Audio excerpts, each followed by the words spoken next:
All right, look like we are live. Look like we are ready to go. Look like make sure everything is good on is up and up on the audio. Sound like everything is good. Let me see. One thing I do want to get rid of. Let me see if I can get rid of that. Yeah, there we go. Okay, the audio's good there. Heard that. Why I got Zoom open? Oh, I think I tried to use that today. We'll see what it looked like. I don't too much care for Zoom right now, but I may use it eventually. All right. Anyway, this is episode 186 of the First and Framerates podcast. Myself, Bill's fourth is here. DJ 81, I think he is out today, right? He did say he wasn't gonna be here, right? Yeah, he got a prior engagement. Yeah, I remember him saying something like that. So let's get everything going. Sorry for the delay. I wanted to get started at 7:45, but me being a father and everything and trying to get stuff done around this area as well. It gets a little hectic, but nevertheless, it works. It all works out. So let's go ahead and get it started. Shout out to everybody who's already here. Out to Miss Goob, Sweet Jones, South Philly Sadat, all the other ones that are here, the ones that's going to be here. Shout out to you guys. We got some things on deck. We're going to talk about NBA 2K21. Know the gameplay dropped a little bit that was shown. Looks pretty good. Also, Madden 21, it is delayed till December 4th. We're going to talk about that. And one of my favorite consoles, not my number one favorite, but one of my favorite consoles turned 20 yesterday. Just feel like yesterday it was just released, and some of those games still hold up very well to this day. But we'll talk about that. Bills, how are you today, my good man? Good, bro, man. Just got this last mix back for the song. Pretty excited about it, and yeah, man, just my way towards that record deal. So Yeah, one that's step about closer, it man. right now. Yeah, one step closer. Nothing wrong with that. All right, so sounds good. Sounds good. On my end, what I've been doing, I've been playing a handful of games.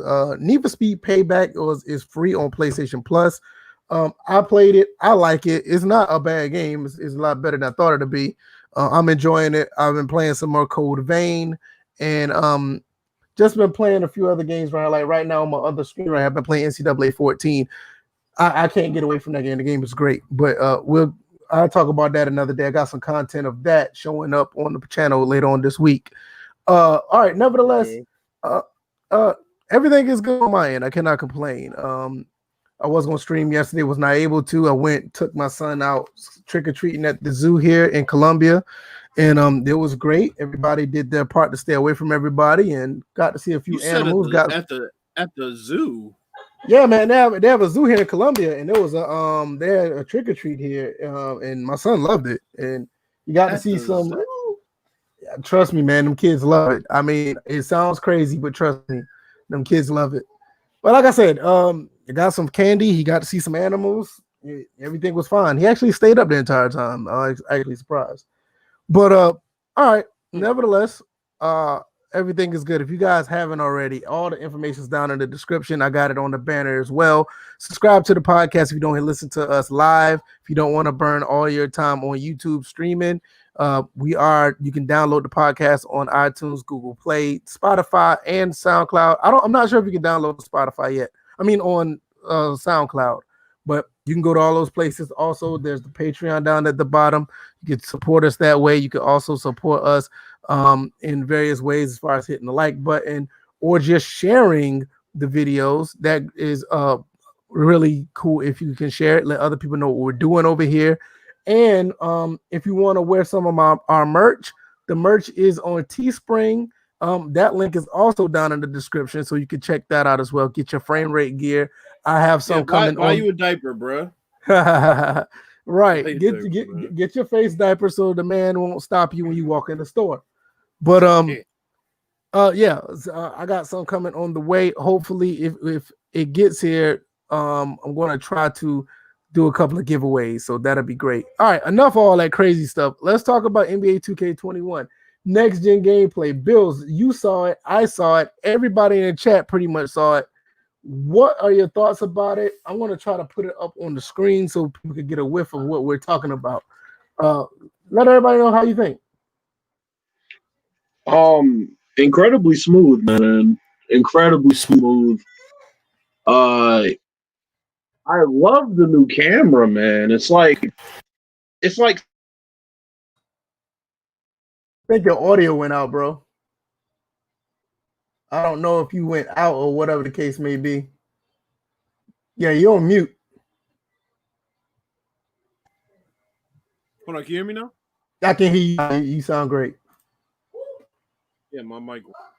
I don't know. Yeah. So, the camera view is great because it is really smooth. Like I said, the camera view feels like it's sitting in like the fourth or fifth row. It's really dope. Yeah, I mean, there's not really much I could get from it gameplay wise other than that because they weren't really trying to play defense, and the game looked like it was on pro. But I mean, aside from that, the game obviously looks amazing graphically. And yeah, the player movement's much improved. So we'll have to see about the rest of the improvements that they talked about. I mean, the net physics look different. That's something kind of minor. There is a new commentary team in addition, so that's a good thing. Yeah, man, everything just looked cleaner. Obviously, more assets on the court at the beginning. Now they're trying to show as many as possible.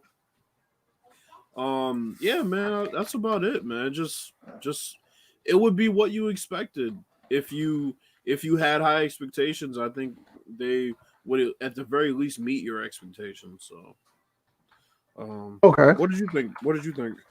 I didn't really get too much out of it outside of the visuals. I was a little disappointed in they didn't show many dynamic things as far as just gameplay. They just showed straight basketball. So for me, my main thing is I want the game to show off the sport in the most authentic light, and I think that's what they did. Usually, I would want to see a few things that I've never seen before, as far as the actual gameplay. But for the most part, I feel like they're just to an extent, 2K is just too good for themselves. It's not much they can show as far as showing the art of basketball. I mean, you look at 2K20, you look at 2K20, you look at 2K21.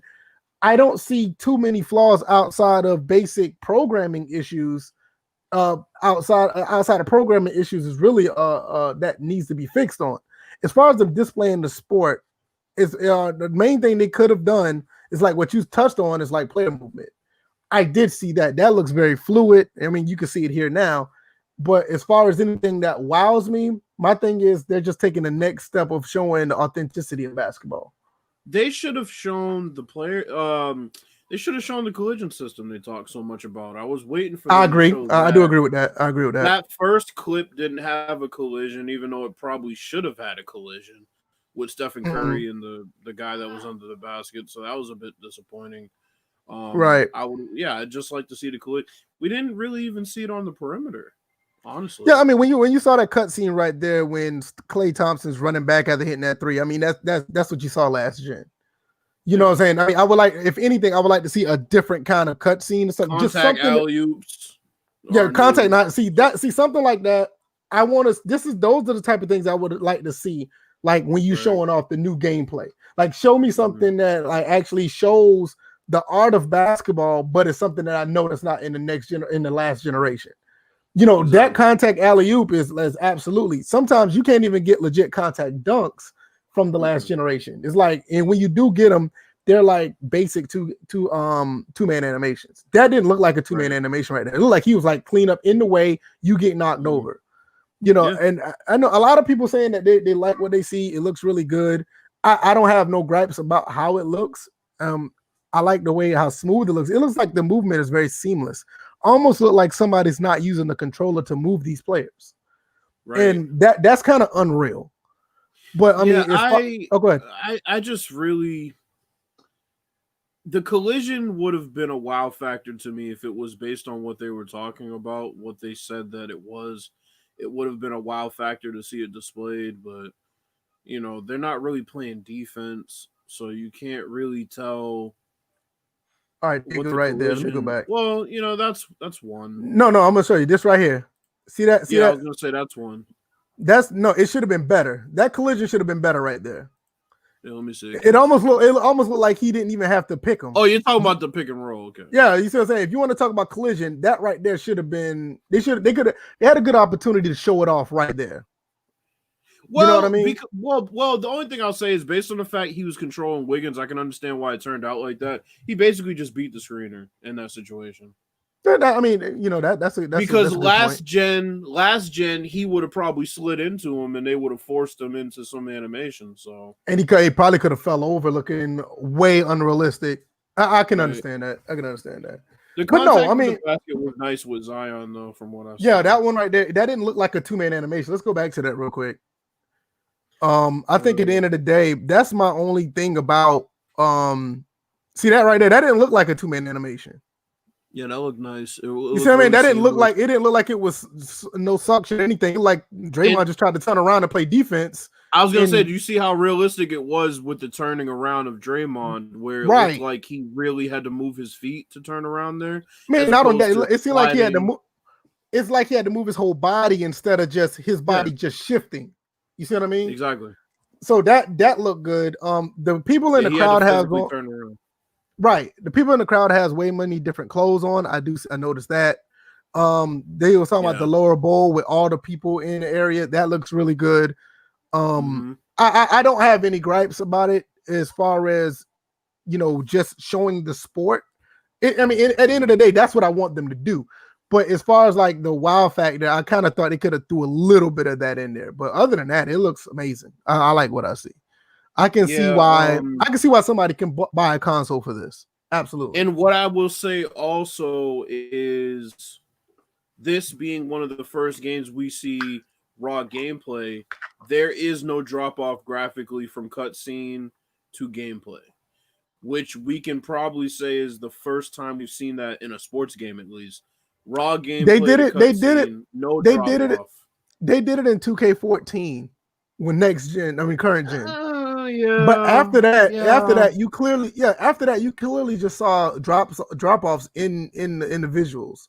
I mean, you think about it, 2K really has not gotten back to what they did with the graphics and the lighting from that game. But look at this here. I mean, this isn't technically really even a cutscene. It's like a live action, broadcast. It looks just as good as if you went to pause and started zooming in on all these different details. You see what I'm saying? It's like, last gen, I understand. When the game was moving, it didn't pop the way that this game, looks photorealistic even when you're playing. Like I said, I would have liked the collision, but maybe that means that there is some type of physics built in, even though it didn't look like Lonzo really had any impact. So I mean, that's something to, I guess. And I mean, at the end of the day, I don't see anything wrong with what I see. No, and overall, it's not one of those gameplay issues where it's like, oh, I see this, I see that. They still haven't fixed that. I think at the end of the day, when you're looking at a next gen product, you would like to see something like, okay, I did not see that last year. I did not see that on the PS4. You know what I'm saying? That's one of the things, like the Zion thing with the contact alley-oop, and even with the seamlessness of the pick and roll the last one. Like, see, like right there.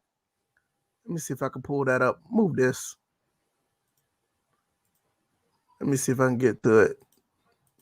Even when we showed the Draymond one, you see that? I mean, same thing with Steph Curry right there. There's no suction there. He's literally trying to play defense, and that's impressive. And that's really impressive compared to where they came from. Right. He's getting dunked the hell on though. Jesus Christ! You know what that reminded me of? You remember when LeBron dunked on Damon? Well, you remember when LeBron dunked on Damon Jones? Oh yeah. That's what that reminded me of. Steph kind of turned in the air like, "Oh shit!" Right. I'm just constantly looking at his reaction. I can't stop looking at it now. He's like, "Oh shit." Yo, you see how Draymond got over there? Like, oh, I'm gonna hear about this shit because he got over there late. Yeah, he backed up too. He's like, "No, I'm good." That's what you get for jumping with Draymond. In real life, that would have been a business decision. Ain't no way in hell Steph. No, Steph never's doing that. Steph is never doing that. Jumping for that. My God, that is crazy. But like, see, stuff like that And really, if you stop right here, you look at the crowd. Mm-hmm. I mean, they look full. Like even in the last ones, they look full, but they didn't look like more lively. Like you can see like nice lighting. The lighting looks good. Right. That's what I'm saying. Like you look back up here at the top. In old ones, you will see more like you will see the people, but if you're in an actual arena, this back here is exactly like this. Yeah, like I mean, because that's what I hated about Staples Center. You know, they tried to make it look dark, but it wasn't as dark as it should have been. Here, that's as dark as it should be because they view the court as the stage. A lot of those arenas are lit like that, so that's dope. Exactly. That's what I'm saying. Like even when like me and my wife used to go to Atlanta Hawks games, and we used to one of our favorite seats was like up here where my the cursor is right here. We used to sit at caddy cornered from the up here at the top, right behind the goal. Like, but we were in the dark when we was in the game. I mean, we was at the game. We was in the dark up here, like how it's supposed to be. Like current gen, or like even back in the PS3 days, all this would be lit up, and it was never like that. I think like the only stadium that was like that was like Madison. I think Madison Square Garden was the only one that. And then they messed that lighting up too, which is crazy. They messed it up, right? But it's gonna be interesting dribbling down the court just real quick when you play in this camera view to see what these fans in the front row are doing. Right. Each time down will be interesting because you'll pretty much see it the entire possession, right? So right. Hopefully, some of the fans will react like how some guys do on the sideline, like your teammates, because then your teammates be actually really live. Like, especially like if a guy shoots a three next to him, they'll be trying to yell in his ear stuff or whatever. Like, you have a different view when the players fall in the crowd now too, since they do have that in 2K. Oh, yep. So it's going to be interesting. I'm gonna show this one more time. Let's see if anybody said anything now. Nobody said nothing. Nobody said I will say the gameplay looks smooth. The commentary will be annoying. I disagree. You know what? I want to try. I've never been annoyed by 2K's commentary. No, I haven't either. I've always liked it. I mean, lately, it's been a habit of me to cut it off, and it's not because it's bad. It's just that when I've been live streaming, my voice is like will be over their commentary, so it's kind of like people talking over each other. So what I've done, I just cut off the commentary, and I kind of got used to it. But I really want to see what it's about, though. Right. Sadal, shout out to Sadal. He's here. Appreciate you coming through. I know he's been a busy guy lately. He said, I would like to see the crowd react more on the alley-up. Yeah, exactly. See, stuff like that, especially with them being home, you would like to see stuff like that, too. I've talked about that in 2K for a while as far as the awareness of situations that the crowd has or lack thereof. We can look at it here since it's coming up. There it is right there. Yeah, let's run it back. They should be jumping out of their seats. Yeah, exactly. I mean, it doesn't matter if it's the beginning of the game or the end of the game. But alley-oop is always an exciting thing to watch. So people are going to jump out of their seat regardless. Yeah, that should be something that they're going crazy on. Right. Now, see, if you see them, I'm going to pause it right here. I'm going to show you exactly what I was talking about. The golf clap. Yeah, hole in one. Now, see this right here. Now watch these guys right here, his teammates. Watch his team. Look at Curry. That is a poster if I have ever seen one right there. Let me tell you something though. With that shit pause, that shit looks real. Oh yeah, that looks like no exaggeration. You can screen cap this, take out the scoreboard, and put it on Twitter, and people think this is an actual game. Oh yeah. I can believe that. Now watch his teammates right here after it's done. Watch his teammates. See that? That's what the crowd should do. The crowd, you should have at least a few people up in the crowd doing this, acting, backing up like, oh my God, I can't believe that happened. You're right about the crowd because we talked about this too. Not many people wear the apparel of the team the way they made it out to be. Right. Exactly. They don't. And like I said, this generation, this game, you can see that there a lot of them are wearing it. Even the people that are not in the at their away team, you have some people that are wearing Golden State stuff, and that happens. So I mean, even if it doesn't matter what team you go for, every city they're going to have a few people there wearing the opposite team jerseys. I mean, because everybody is not a fan of the home team. Some guys are from other areas, like say for instance, when I go to the Charlotte Hornets game when they play the Bulls, I'll be wearing Bulls uniform, Bulls attire. So I mean, that's just how it is. So it's good to see, but I think they've done a great job with the gameplay. There's some things that are left to be desired, like they talked about the collision But the movement looks really good. I didn't see any sliding. Definitely didn't see any shifting. Everything looks good, and I think if anybody's going to buy a console for this game, which I'm waiting for one game, and we don't want to talk about Gran Turismo 7, but if you're going to buy a console for a game, I could see you buying a console for this one. This looks like Optimus Goop said it right here. 2K delivers again on the visuals. I think they've done a good job of making a console seller out of a game that's not exclusive. And you know, that's when you know you got a good product. When you can make a console seller out of a non-exclusive, that's when you know the company is doing something right. Here's the only thing I'm worried about. I hope that movement is not affected by sliders. That's interesting. That's all I'll say. What's going on, Gamer Champ 23? Appreciate you coming through. I saw your your comment. Appreciate that. Everybody else is here. Thank you guys for showing up. We are definitely continuing trying to do big things over here. If you haven't already, hit the like button. That helps. That goes a long way. Also, if you haven't already, check out the Teespring link. I will show you. If you haven't already, I'll show you what we got going on over there. I do have a few more designs I want to add to the Teespring, and I will show you guys that maybe in a few weeks. I got to make sure it gets approved, make sure everything is on the up and up over there. So let's see. Let me pull this up. So it is down in the description before we get to Madden, because I got some things to talk about going on that, because I'm kind of disappointed in that, but that's another story for another day. But let's see. This is the Teespring. Trust me, this supports the channel, and not only that, you guys could wear the best sports gaming stuff in the sports gaming community. Ain't that right, baby? What you got? What is that? What does Daddy got?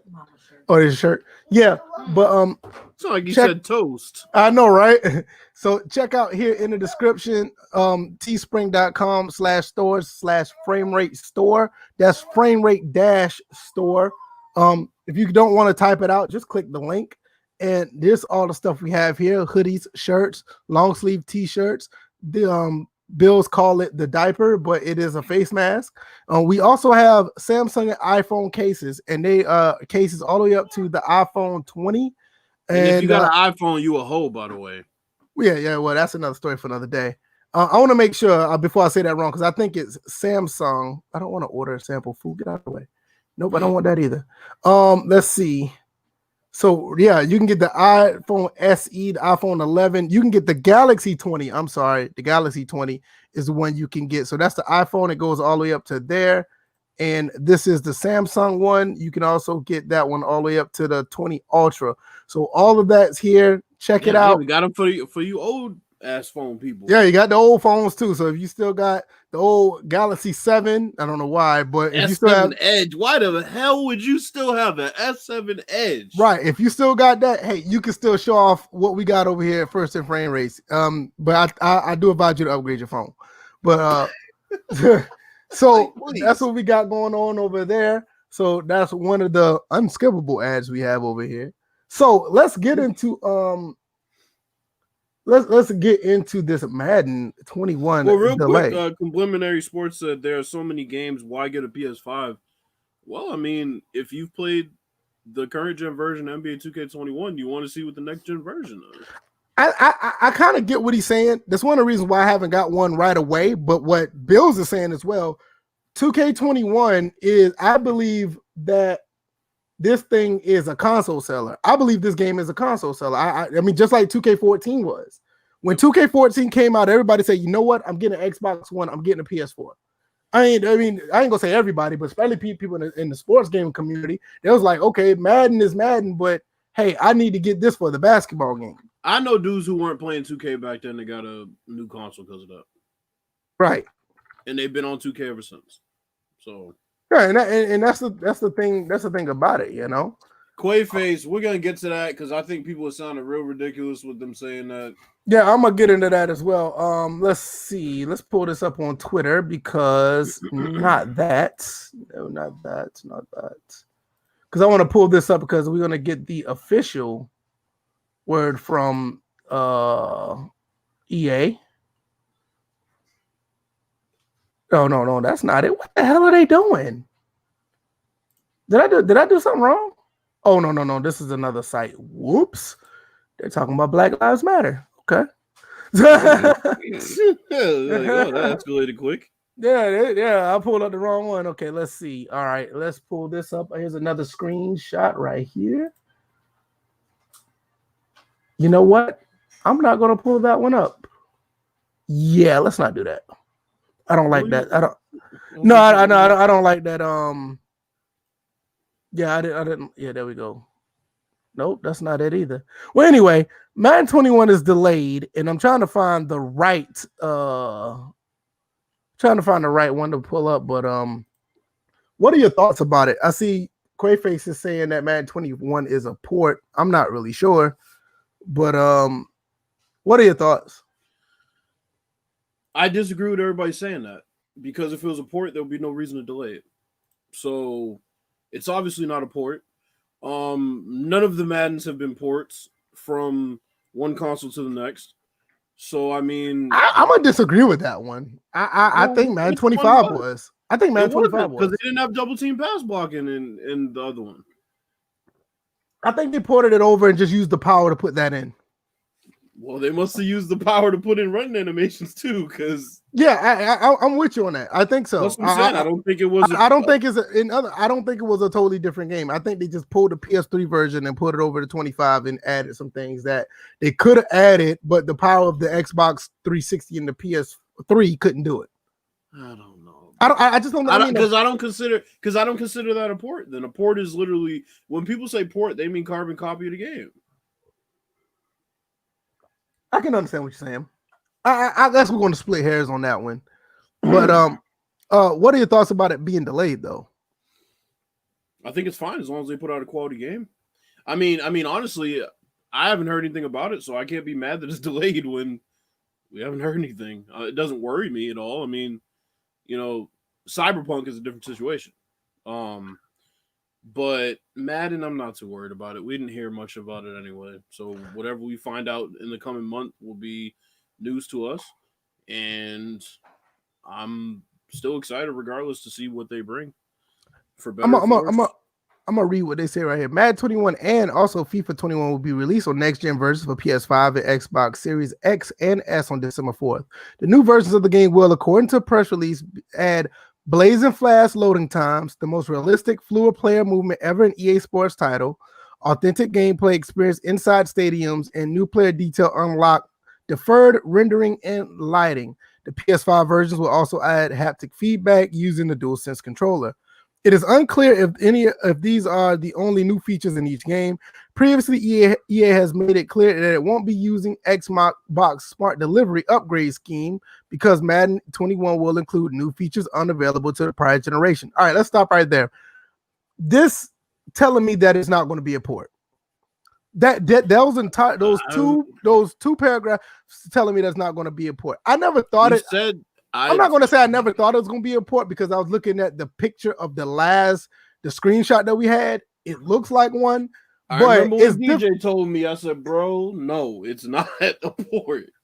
It's one thing to say it looks like a port, but if they're going to add these things like they say they are, it's not going to feel like one. Like I said about Madden 25, even with Madden 25 had their slight upgrades, it still felt like the PS3 version of the game. So this right here, which I'm not going to be playing devil's advocate too much, but to be honest, a lot of this stuff they did say from the PS3 to PS4 version, these same things is going to be in Madden 25, and we saw what happened. So the jury's still out. But everything, I'll say if 80% of this stuff is true, I don't think it's going to be a port. The positive, because there's a positive. Now, this is if you have the game already, of course. The positive is we can just download the new one because we have it. Now, right. The people who don't, well, you better pay close attention to that information. That's why I'm like, hey, it improves, then good. If it doesn't, then, whatever. I'm still gonna play the next gen version because right. I want to see what they got in store. Right. I'm gonna get it for free though. You know what I'm saying? It's not a monetary investment for me.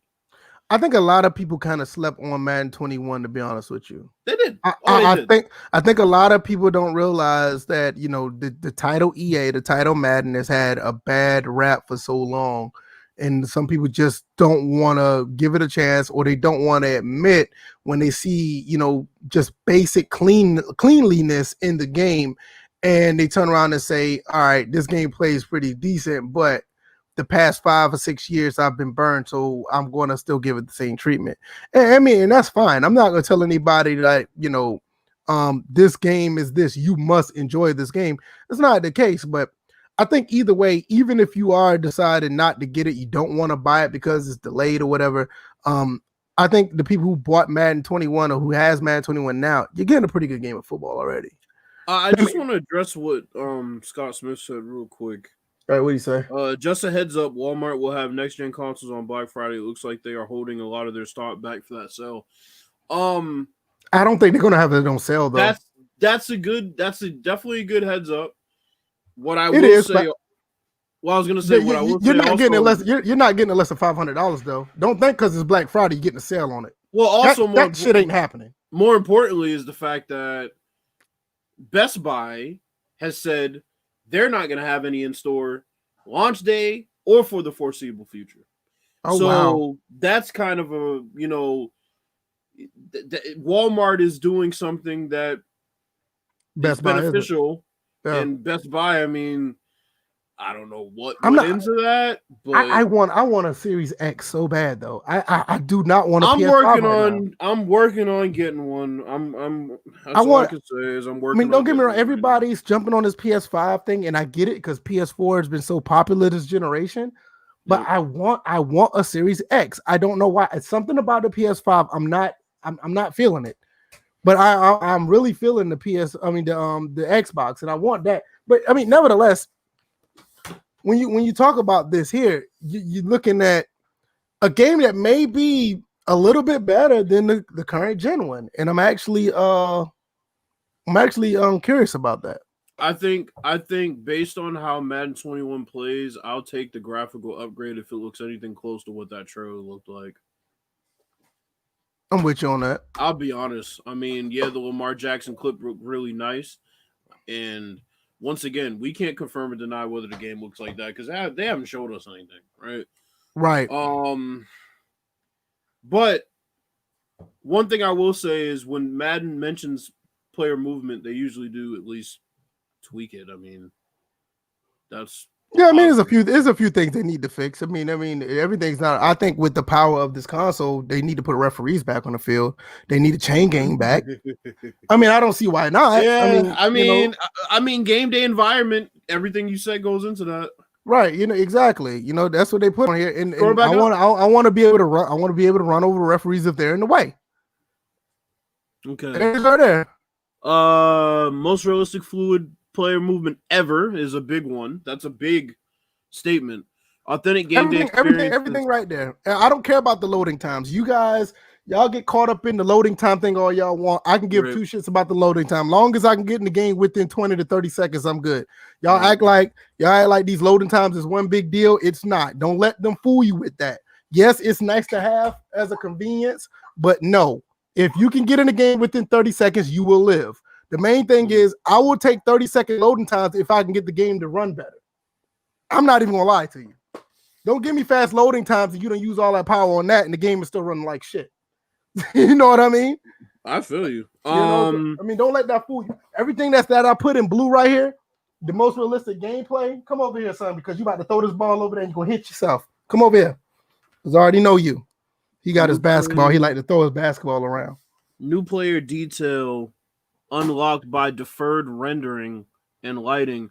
So, see, here's my thing. A lot of this shit sounds like what we saw in the trailer. The one with the Tom Brady one? A lot of it sounds like that. Right. But, I mean, like I said, we just got to see. They're talking about more info in the coming weeks. So, anybody who thought it was a port, I'm sorry, but joke's on you. I don't think it's going to be a port. You know, from what this sounds like, it sounds like it's not. But I'm just saying. But let's be honest. It's like people say, "Well, use past precedent." What port has been delayed? What are they delaying for? If it's a port, that's a good point. Nobody can answer me that. If it's a port, there's no reason for them to delay it. Oh, that's a very good point. Let me bring up some tweets. That I saw before to maybe chuckle here. Yeah, I mean, that's a very good point. I mean, a lot of people, you know, they feel like it's going to be a port, but if they doing all this stuff and they're pushing it back, it's hard to say that it is. I agree. Let's look at some of these. Wait, hold on a second. Let me address a couple of these tweets that I saw here. Somebody said, "I think the game is already done." I agree with that. They're just waiting for the next gen hype to die down a bit so they don't get destroyed with bad reviews. Let me tell you something. These people need to look shit up before they say this stuff. Do you know how much money these companies lose for delays? I don't think these people understand that. I don't think these people... Ubisoft lost 15% of their total projected earnings due to just delays in 2019. Mm-hmm. I looked that up the other day. A company's not going to delay their game just because somebody's going to go and thumbs down their fucking game online. I'm sorry. People take themselves too seriously. I do believe that the game is probably about 90% done. And I agree with that. They're probably pushing it back and probably get some things, you know, to work. They probably have a few things. But it also kind of have me kind of weird because not only just Madden, but FIFA as well. Both of them are delayed and going to be released at the same time. Now that also gives me think: are they done or they're just pushing it back? Because both games can't have the same problems. So now we really don't know what's going on with those two games. If it's one game, yeah, but now it's both and they're both being released at the same time. Now I'm trying to wonder: are they actually complete? Do they have like some online stuff they need to fix? Is it some Madden Ultimate Team or FIFA Ultimate Team stuff they want to implement? Is there? Right. I mean, it could be a number of things for them to be released at the same time and be delayed to the same time. So you may be right. The game may be done. I'm giving it 90%, but now I'm starting to wonder, like, okay, why are they not done? But the point I'm making is they're not going to delay a game because they think some people are going to thumbs their game down and give bad reviews. They don't give a fuck about that. They looked at their last at the earnings in the sales for Madden 21 current gen. You think they give a fuck about people going and crashing the Metacritic score? They don't give a shit. People don't understand. People don't understand that sales don't drive these games anymore. I mean, it's all about interaction. Why do you think they're putting these games out on Origin Access and all this other stuff? You can get it for the low. Long as people are playing it, it's money for them. You know what I mean? All right, let's see. Let's see. Neff said, yeah, another Madden. I will ignore different gen, same devs. Good luck. Okay.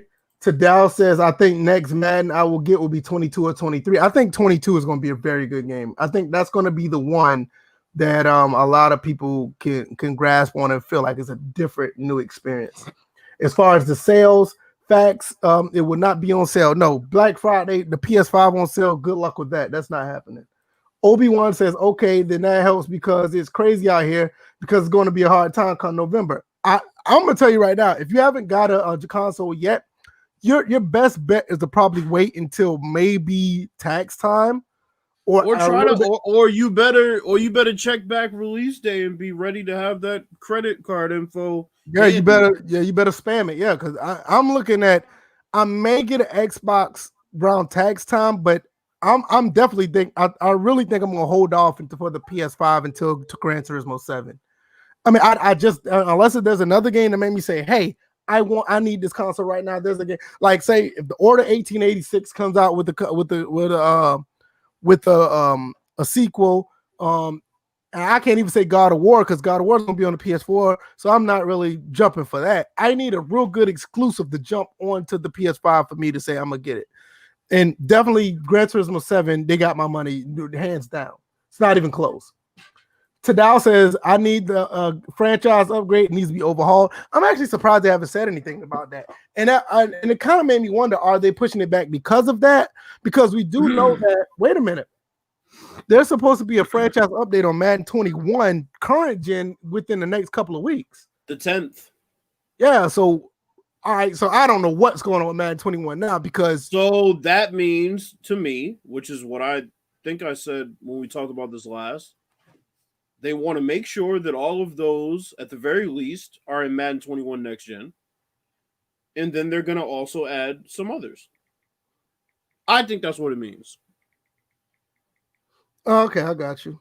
I do understand what you're saying. I think they're at least going to have the ones from current gen in, and they're going to try to squeeze a couple of other ones in. I think that's really why they delayed it, because like you said, I mean, like I said, if it was a port, if there were no franchise updates, if nothing was going into the game, they wouldn't have delayed it. The people that say that are just looking for something to say that's controversial. Oh, it's going to be a port. Okay, how do you know that? What evidence are you even using? Because, yeah, if it was coming out November 10th and they said, go ahead and download it, and they haven't shown anything, fine, you might be right. They're not delaying that shit about a month for it to be a port. Quaface said he won his Living Worlds. You kind of got it already in NBA 2K21 Next Gen. Just lower a bolt. Let's see. Pooh said, I'm not worried about Madden more. I'm worried about Cyberpunk. I'm not worried about Cyberpunk. I don't know why everybody is. Cyberpunk's gonna be fun. They're delaying it to December 10th. There's nothing catastrophic that's going to happen to the game because it's delayed. Those type of games that get pushed back is going to be fine, unless if you're Watch Dogs. But we're not going to talk about that. Walmart is doing 3 separate Black Friday sales on the 7th, 14th, and 27th. I looked up the Series X UPC on my work handheld. So you cheating? And said the event 3 is for the 27th. So for the 27th, we need to be at Walmart. On this, wait, go back, put that back up. So, how you do a Black Friday sale on 7th? Hey man, hey listen, Black Friday nowadays is doing some crazy stuff nowadays, bro. I would not be surprised. The 14th is an interesting one. 27th is a given because that's when they always do it. That's what I'm saying. The 14th is an interesting one. He said he looked up the Xbox Series X UPC on my work handheld, and it said it's the event for the event 3, which is the 27th. So the Series X is going to be for the third event, which is the 27th. So that's interesting. Scott Smith said, I think they're holding it back to get some of those franchise updates. That I can see that, but then again, you got FIFA 21 is being delayed at the same time. That makes me kind of wonder, is it a single game issue or is it a double game issue? But that does make sense, though. What's going on, Jerry Green? Appreciate you coming through. Let's see. I'm going to see what else. Do anything. Let's see. Tadal says he's waiting towards tax time. That's what I'm going to do. What's up, G-Rob? Appreciate you coming through. Game of Champ 23 says, do you guys think we'll see a AAA college football game on next? Yes, I think we will. 2023, the players can get paid, and there you have it. Honestly, I feel that the only thing about it is the conferences and the teams got to get on board. Other than that, I think we'll see one. But I think we'll see one around probably college football 20. We have a college football 24 come out or something like that. Yeah. Let's see. Optimus says, I know I need it in my football game. He's talking about Living Worlds. Scott Smith said EA put out something today about online franchise transfer. From that, I can care less. They need an offline transfer.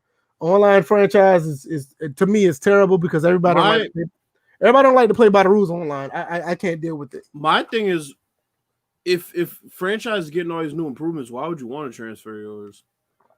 Probably just want to start over new. Possible. But some people have a really good immersive franchise, and they might want to hold on to it. Wow, I feel you, but you might have missed some of the things that they're putting in by, progressing through your first season. Like, What if they made improvements to preseason lineups and, Optimus Group said, what? FIFA and Madden are finally sharing gameplay engines. Possible. Weren't they doing that in 2014? Because they were both using TrueStep.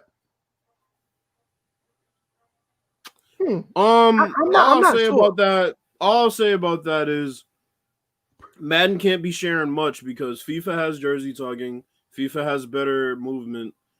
I don't know So how much. Madden's They taking don't away have from FIFA. they don't have the ball physics either. So shit. I mean, hopefully they finally share engines. I mean, and here's the other thing. NHL has been putting out a pretty good offering yearly, and they're the only title that didn't go to Frostbite, right? Them and UFC, I don't think is using Frostbite. No, I think the only ones using Frostbite now is Battlefield and Madden. Yeah, I haven't heard anybody else use it. I didn't. FIFA's using FIFA was using it. I did not know that. I did not FIFA's know. using it. But that just goes to show you, man. I don't play. I play Nintendo World Cup. So for NHL to kind of skip out on Frostbite and improve their game as is, it's pretty impressive. But Frostbite, we don't see anything about Frostbite here either.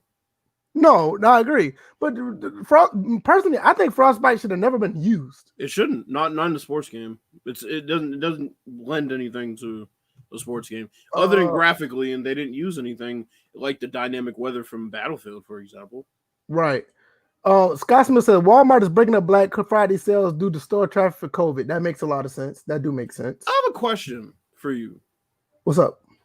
Do you think that they waited until this generation to perhaps add some of the things that maybe Frostbite would have added graphically, like the weather? Maybe it wouldn't work on Madden. Me and DJ talked about this. I think we talked about this a couple episodes back when it comes to PC gaming. I mean, you just need a powerful console to actually have really good weather. You talk about APF and their weather. I don't think their weather was like as dynamic as it should be, but it was pretty decent. But to put weather in a game with that high graphical fidelity that these games are, it's going to be very intensive on the console. So yeah, I'm with you on that when it says they waited to now to put the weather in, because I think the only game that really was able to do that, Drive Club was okay with the rain, and what was that Hideo Kojima game, Metal Gear Solid 5, not the Phantom Pain, but the other one, Ground Zeroes. They did a phenomenal job with the weather in that game. So, yeah, it probably would have pushed the PS4, but maybe even the PS4 Pro to even the Xbox One X to the limit. Knowing how Madden works, in general, it's right. That too. That too. So just to put weather in a game it's very intensive. I mean, even with some of the games on my PC right now, like say I'll use Batman for an example. You use Batman, and if you got it in an area where it's raining and it's pretty heavy, you can have a situation where you can have a little bit of dips in the frame rate or fidelity. I mean, my PC works fine, but it's just, I mean, you just have some PCs that just can't, they're not too kind to the weather or whatever the case may be. So that could be, especially when you are running it on a console. So it could be different. G-Rob right here. G-Rob said right here's one, Battlefield 4. Battlefield 4, when they had weather issues on the PS3, that game slowed down a lot. Even on the PS4 and the Xbox One, it slowed down when you had weather issues. It really Battlefield 4 didn't really take it didn't take hold to being a true solid 60 frames until you had boost mode on Pro. A lot of people didn't know that. Like once you got the boost mode on PS4 Pro, or once it jumped to the Xbox Series X, or even with the Xbox Series S, you started to get 60 frames consistently. So a lot of people didn't know that. But yeah, let's see. I can say Now says hit the like button. I totally agree. Everybody hit the like button. Hit yes. Make that thumbs up turn blue. That's great. I'm gonna tell you something real quick about hitting the like button and the share button. One thing I learned, and I watched somebody else do this, and it works. And I'm not going to say who the person. He's not in sports gaming or whatever. He doesn't do this type of content. He does more just regular commentary on his channel. When you hit the like button, when you hit the share button, when people come here and do those type of things, what it does is the people who you listen to that are on other channels, they find out through their algorithm that you're watching us. Like, okay, listeners to this channel also watches this, and they know that you watch this because of your likes and shares. So they will come over here and watch us as well. And what that does, it brings traffic to us, but then you have other people in the comment section that you guys can roast. So it's a win-win for everybody. So what you can do is hit the like button. Go ahead and let people that watches, like say for instance, you guys may watch let's say you watch Weapon Wheel or you watch AGS, or say you watch Modern Vintage Gamer or whatever.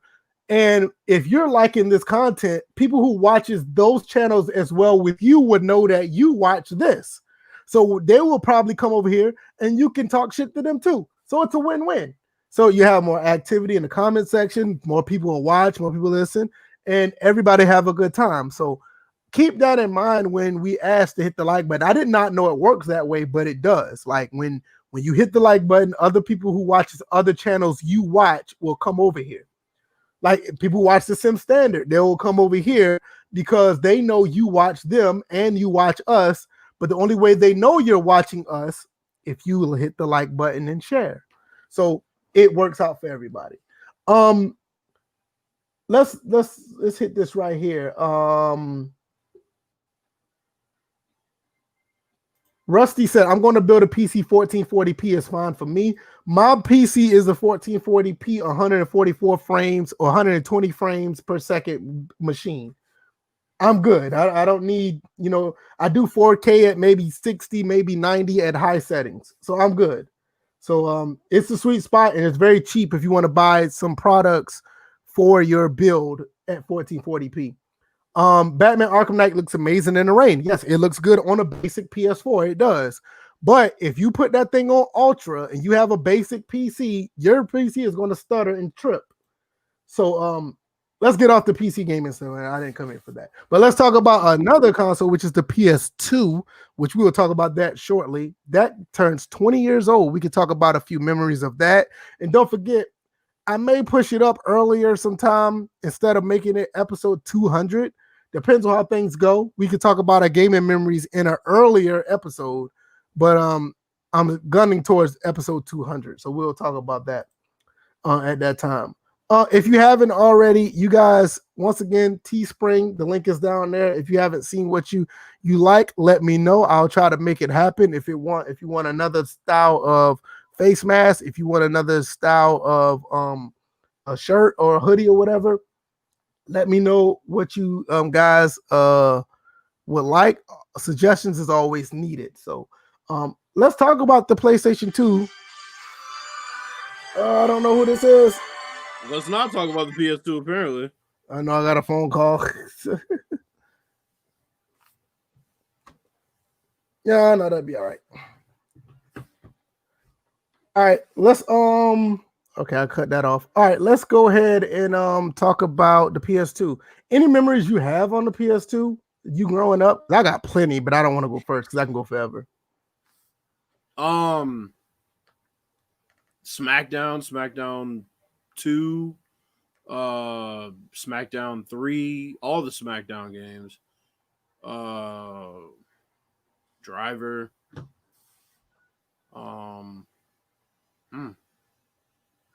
NBA 2K5 was garbage.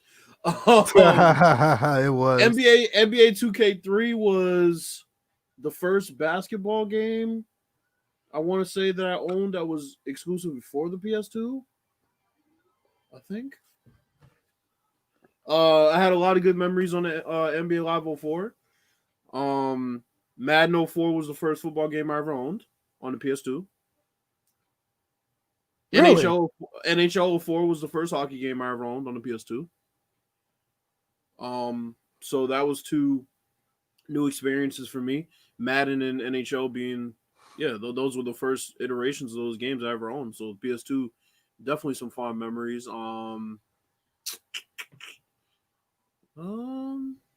Madden 05, I mean, shit, all the Maddens really. That's pretty much that's pretty much the gist of it. Just a lot of good memories as far as being introduced to video game football in my own household, because I had played NFL 2K2, but I didn't own it. My cousins rented it from Blockbuster one time. Mm-hmm. And then I played 2K3. They rented that one too. And they owned Madden 03. So yeah, I asked for Madden 04 for Christmas, got that. And NBA Live 04. So yeah, that's basically my experience. Man, let me tell you, man, the PS2, everybody knows that I've been a PS2 I mean, I've been an original Xbox guy. I was a kid that bought the Dreamcast 99.99, and I was sad because the Dreamcast fell off. And then from there, I went to get the Xbox because a lot of Dreamcast games went to the Xbox. But I did have a PS2 at the same time. I did get a PS2 around maybe like June, July of 2000. Never really didn't play it. I played a lot of PS1 games on it, but once I started playing Madden 2002, because I mean Madden 2001 was okay, but when I started playing Madden 2002, that's when I knew that the PS2 was taking off and something special was going on there. Now, and ever since then, I've been on it. You know that I started playing Twisted Metal. I started playing what else I wanted to play? What else I played? God of War.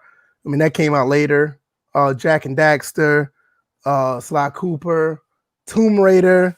I remember Tomb Raider Legend came out on that. First game I got on the PS2, I got I remember getting Marvel vs. Capcom 2, and it wasn't the first game I got because I think the first game I got was like it was either Twisted Metal or it was okay, that's so long ago. I can't remember what the first game I got because, like I said, when I got it, it was mostly just for I got it because we played PS1 games. But when I started buying PS2 games, it was around like Madden 2002, NFL 2K2. I remember that jumped over there. Game Day. I remember NBA 2K2. I mean, just so many things. But like once when the Madden came out, NCAA 02, once those came out, I was hooked, and I was mostly playing I was playing just basically sports games. I played a little bit of Gran Turismo. Really didn't jump into Gran Turismo till Gran Turismo 4 because I played Gran Turismo 2 on it because Gran Turismo 2 was a PlayStation 1 game and I played my PlayStation 1 games on it. So it was so many games that I mostly I did not play because I was still holding on to my Dreamcast and I was playing mostly on my original Xbox because original Xbox was, I mean, that was my console. PS2, I loved it, but I never really embraced it as much as the original Xbox. I do have. No, I was gonna say another thing I'll say is the first game I ever played on a PS2 I didn't own. It was at my cousin's house. He had NBA Live 03, which I also didn't own. All right, that was another good one. And the game was really good. And the thing was, and somebody said GTA 3. GTA 3 came out in 2001 as well, and I remember when that came out, I bought that one day one when that because I saw the commercials and I was hooked. Saw the commercials. Parents don't let me play it. Played Vice City at my cousin's house. Vice City was another one. At my cousin's house, man. And the thing was, like, those games were exclusive to PS2 for a long time. For a while, they didn't come to Xbox till later, so I had no choice. You know? NCAA 06, man. How could I forget? That was another one. That was my first college football experience. I take that back. College football 2K3 was, and that game was kind of garbage. What was that again? College football 2K3? No, college football 2K3 was not a good game. No, that one was not good. I did not like that one. I played more of NCAA 04 than anything. Let's see. Look at some of the comments. Pooh said 2K3 was the first one he owned. Scott Smith said, I bought a PS2 for Madden. I wore that thing out with GTA 3 and Vice City. Absolutely. I did the same. I mean, if you see behind me right here, I got the trilogy up here behind me. But I got the trilogy, the PS2 and the original Xbox. Raw versus SmackDown 2008 was fire. You know, let me tell you something. A lot of people don't know that a lot of games on the PS2 were really good, like post 2006. Like when you started, like between 05, 06 on, those games were really good. I mean, you had the Madden 06s, you had the Madden 08s, even Madden 07, the NCAA games, the SmackDown versus Raw. You had, I think God of War came out 2005. There was God of War 2 came out 2005. MVP Baseball was another one that was really good. Gran Turismo 4 came out in 2004. I'll take that back.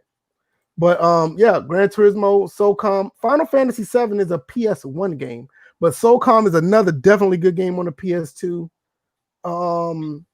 Optimus Goob says, my first PS2 games were NCAA Football 2002 and Madden 01. See, I played 2002, but I was playing Madden 02 first, and I went back to play NCAA football 02. Let's see. Madden 01 was pretty dope though, but I didn't like it too much. Knockout Kings, wasn't Knockout Kings a PS1 game? I thought it was a PS1 game. It was, but yeah, I don't think they put any out after. Yeah, I think they went to Fight Night once they went to PS2. Yeah, they went to Fight Night on PS2. Yeah, let's see, Madden 08, 09 for the 360. I don't know what you're talking about. Oh, you mentioned Tomb Raider. The only Tomb Raider that I quote unquote owned was the fucking one on the demo disc on PS1.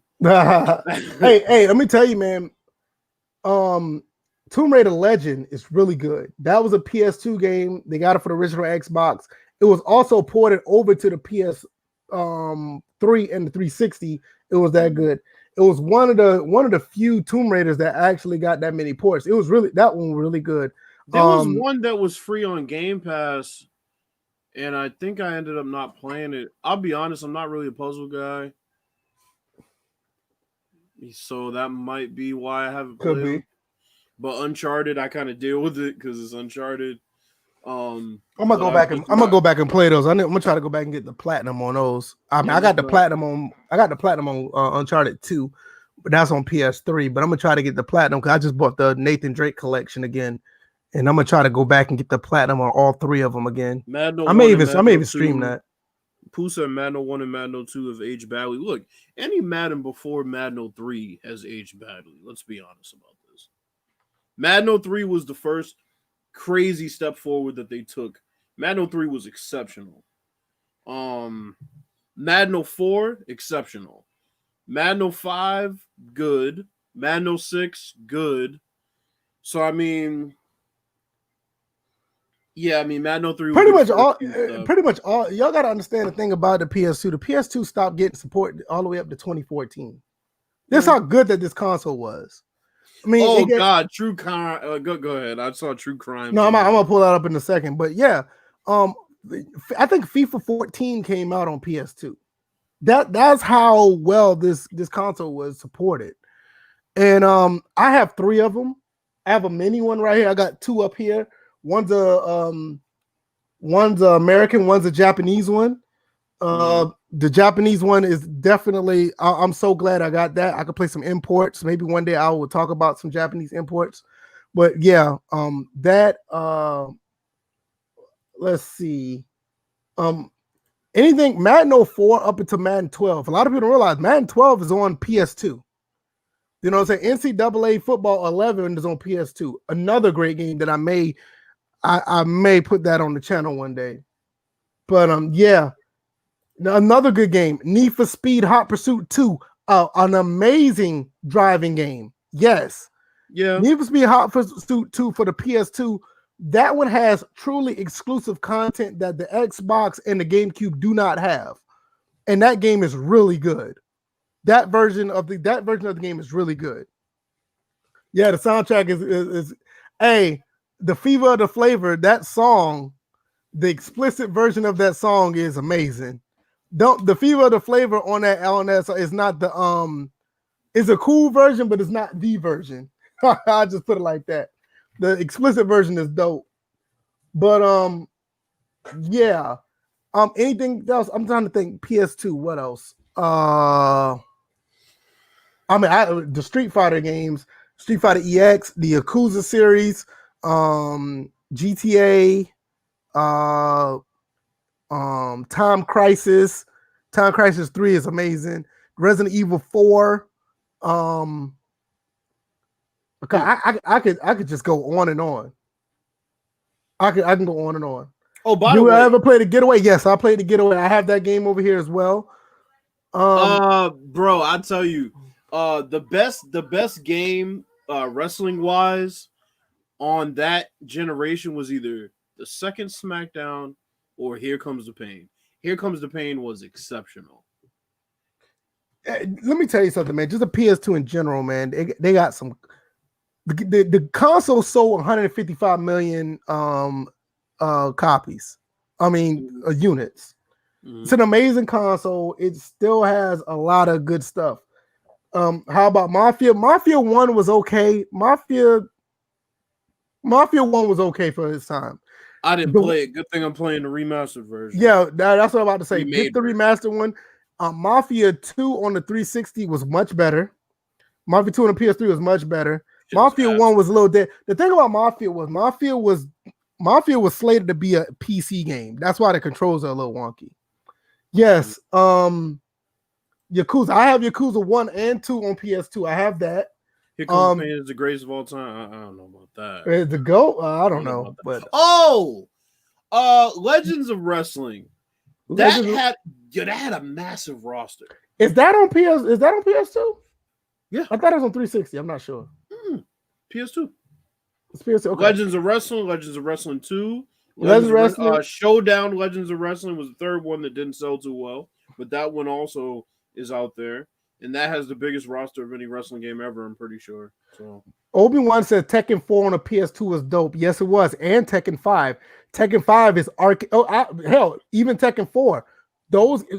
Even Tekken 3 on the PS1.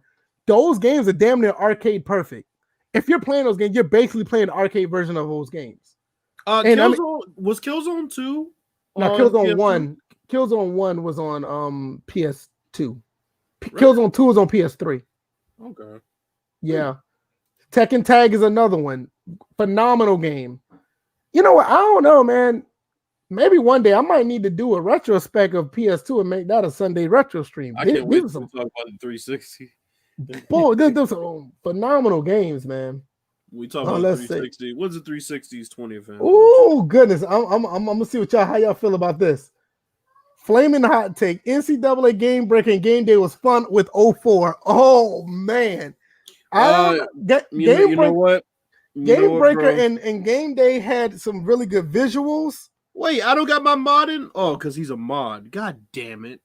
I'm gonna mute your ass, bro. Game Day 04.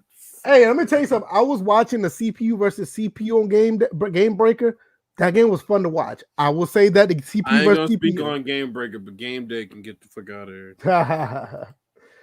Backyard Wrestling. I don't remember playing that one too much.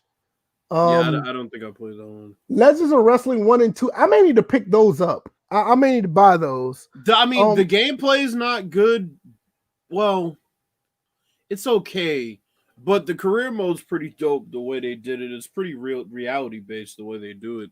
They actually make you a jobber. You're actually supposed to be a jobber. You're actually supposed to go out there and lose. It's kind of interesting. I remember Spider-Man 2 came out on the PS2. That was good. Spider-Man was good. That one was really good. That one was like truly based on the movie as well. Mm-hmm. I'm trying to think what other PS. That reminded me of that piece of shit that came out on the Xbox One. You remember that amazing Spider-Man shit that came out? That game was awful. Yeah, I remember that one. Yeah, I got it on the Wii U.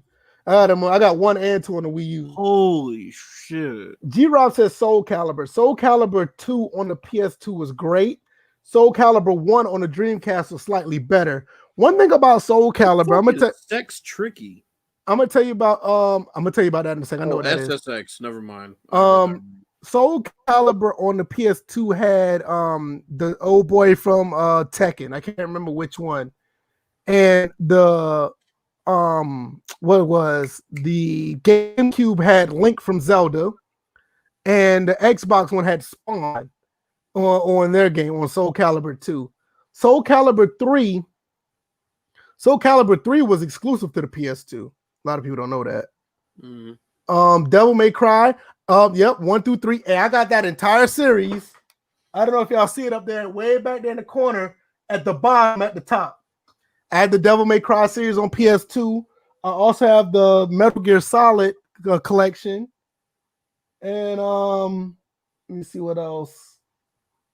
That's it. I think that's it. Okay. But another one that I had on PS2. Where is it? I think it was MTX versus ATV. Yeah, that's another good one. That one was good. One thing about that game, which I don't want to get into console war or whatever, the original Xbox version of that game is in 1080i. The PS2 version is only in 480i. That game looks amazing on the original Xbox. I think I did. No, actually, I didn't have MTX. I think I just had the one with the ATVs. That one was dope, bro. Right. Oh, SSX Tricky is another good one. That game looks really good in progressive scan. Let's see. Pooh's talking about Devil May Cry. Jerry Green says Soul Calibur 2 was a GOAT. I was unbeatable with Raphael. Hey, Soul Calibur, that entire series is great. I got Soul Calibur 6 on my PC, and I need to play that more. Prince of Persia Sands of Time is another great one. That's another good game. Let's see. Mr. Ham, what's up, GSU brother? Hey, old soul Billy. He called you Billy. You say old soul Billy. Yeah. Who the fuck are you calling Billy? Game Breaker was ahead of his time. I like Game Day 2000 because Phil Sims would say, "Oh no, nah, you said Phil Sims. You my dude, but Phil Sims gets an L." Yeah, that's what you get, you damn pig. You name Mr. Ham. Start calling you a pig. Shit. Silent Hill, Shattered Memories was really good. Shattered Memories is a remake of Silent Hill 1. That's another good one. Pooh said, can we talk about old CODs? No, because the first one I played was on the Oh, the big red one. And a lot of people, this nigga said oink. Motorstorm, let me tell you something. I don't want to get too far off track. Motorstorm on the PS3 looks amazing to this day. I may need to do just a regular stream of that game. That game looks like a PS4 Pro game right now, and I am not joking. The guys at Sony did a phenomenal job putting that game together on the PS3. Let's see. PS2 emulator is needed for me at the moment. Okay, all right, whatever. Need for Speed Underground was my shit. Okay. Yeah, somebody brought up True Crimes before. Oh my god, that game was horrible. I didn't like True Crimes either. I did the one. Was that the one with Snoop Dogg? Not on. I think so. Yeah, I think so.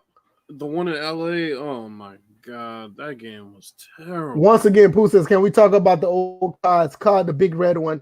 I got those on original Xbox. I have never finished them, but a lot of people say they're good.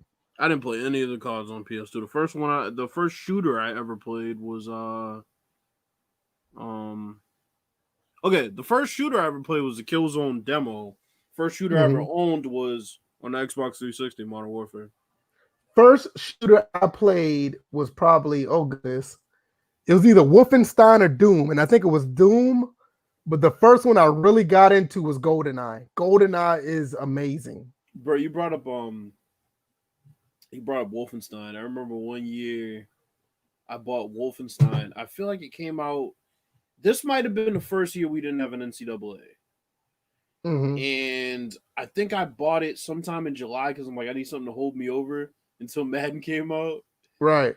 Bitch ass mechanical dogs, bro. It made me stop man. Yeah, you talking about the newer one? Oh, man. Yeah. Man, Wolfenstein. They got so many iterations of Wolfenstein, and every one of them are pretty good. But yeah.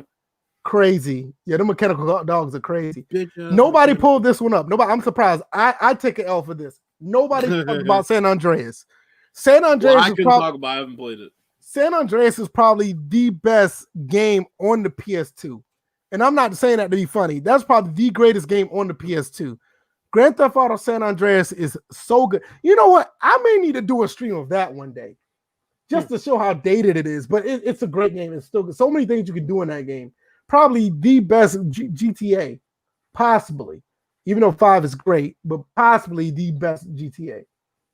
Mag was on PS3. Yes, Mag was on. Metal Gear Solid Sons of Liberty is a classic.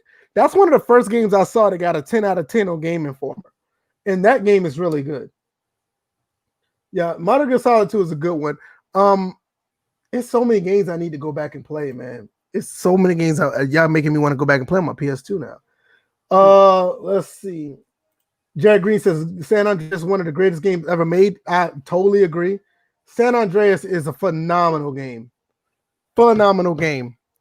But I just can't. It's just so many good games. I don't even know where to continue when it comes to the PS2.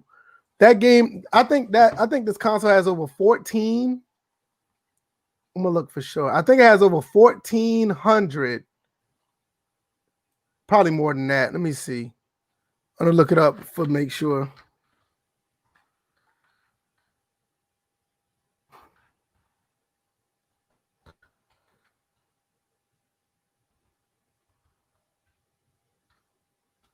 $1,800. It has 1,800 release games. 1,850. 1,850 release games. There's no way you're gonna get all those games. I'm not even trying. Like the original Xbox has about 900. I'm about halfway there. I'm not even gonna try to get the whole PS2 library. Ain't no way. Mr. Ham said ESPN 2K5. I'm gonna be honest, I kind of like don't acknowledge that one anymore since I played the 361. If you play NFL 2K5 on the original Xbox, you do not want to go back and play the PS2 version. Absolutely not. Doesn't age well. Yeah, it don't age well. You can't get the correct halftime shows. You can't get the correct weekly updates on the PS2 unless you have a real hard drive to put into it, and that's just too much work because the original Xbox already have a hard drive in it. Oh, College Hoops 2K3, was that the one with Josh Childress on the cover? No, it's 2K5. Okay. 2K5 had Josh Childress on the cover. Too. That was good. Yeah. 2K3 had oh boy, motorcycle accident kid. Jason Williams on it. Yeah, Jay Williams, yeah. Motorcycle accident kid. Yeah. But he did have a motorcycle accident. He did. Multiplayer wise, nothing was touching SOCOM 2. The servers were always lit. They still are, believe it or not. People are still playing SOCOM 2 on PS2 competitively. I think they still are, but as of last year, I know they were. So they still have the servers. They backdoored the servers to still play that game to this day. SOCOM 2 is not dead. Believe me. Let me look that up to make sure.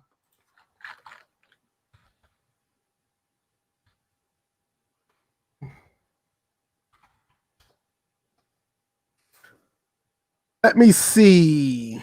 Yep, it is still online. It was still online as of 2018, so I take it that it still is. They use the X-Link Kai game, X-Link Kai servers. Kink. Yeah, I know, right? X-Link Kai servers to still play this game. So they still been playing it as of 2 years ago. Players still could use online using the LAN option, but they're using a backdoor server to play this game. Jeez. So yeah, they're still playing it to this day. Yeah, Mr. Ham, if you did not play 2K5 on the original Xbox, you missed an incredible experience. Yes, the PS2 version is good, but if you want the full experience, the original Xbox One is the way to go. If you still have a 360, just order the original Xbox One on Amazon. Right, there you go. If you got a 360, you're good money. Oh, NBA Street Volume 2. Thank you, Scott. I was just about to say that. I have the original Xbox version. I need to get the PS2 version. Even though it doesn't look as good, I can make it look good with my upscaler. I was going to put that game on for a Sunday retro stream, but I do not want to play the original Xbox version because the controls are just not why I like them. The PS2 controller is perfect for NBA Street Volume 1 and 2. The greatest street basketball game ever. Volume. Yeah, 2, hands down, easily. Man, I need that game again, bro. G-Rob said I missed work back then on the game before I had kids. Hey, man, don't feel bad, man. Before my son and my wife came around, I called in for work for Modern Warfare. I'll never forget that. Jesus Christ. You know what? You might be right, Jared. NBA Street Volume 2 for the GameCube may be a better one to get because the controls on that are just as good and it looks better. I may do that. Pooh, I am not a fan of NFL Street. I'm sorry. I'd rather play NFL Blitz. I've never really played NFL Street, so I don't know. Maybe people around here will be I played it a couple times in my cousin's house. I don't really remember it, honestly. Yeah, I didn't have too much care for it. I'd rather play Blitz. G-Rob said Snake Eater. Yep, Metal Gear Solid 3. I'm almost done with that game. I have the remastered version on PS3. I need to go ahead and finish that game. I'm to the point where you have to kill the guy in the wheelchair, and I'm at that part, and I need to go ahead and finish it.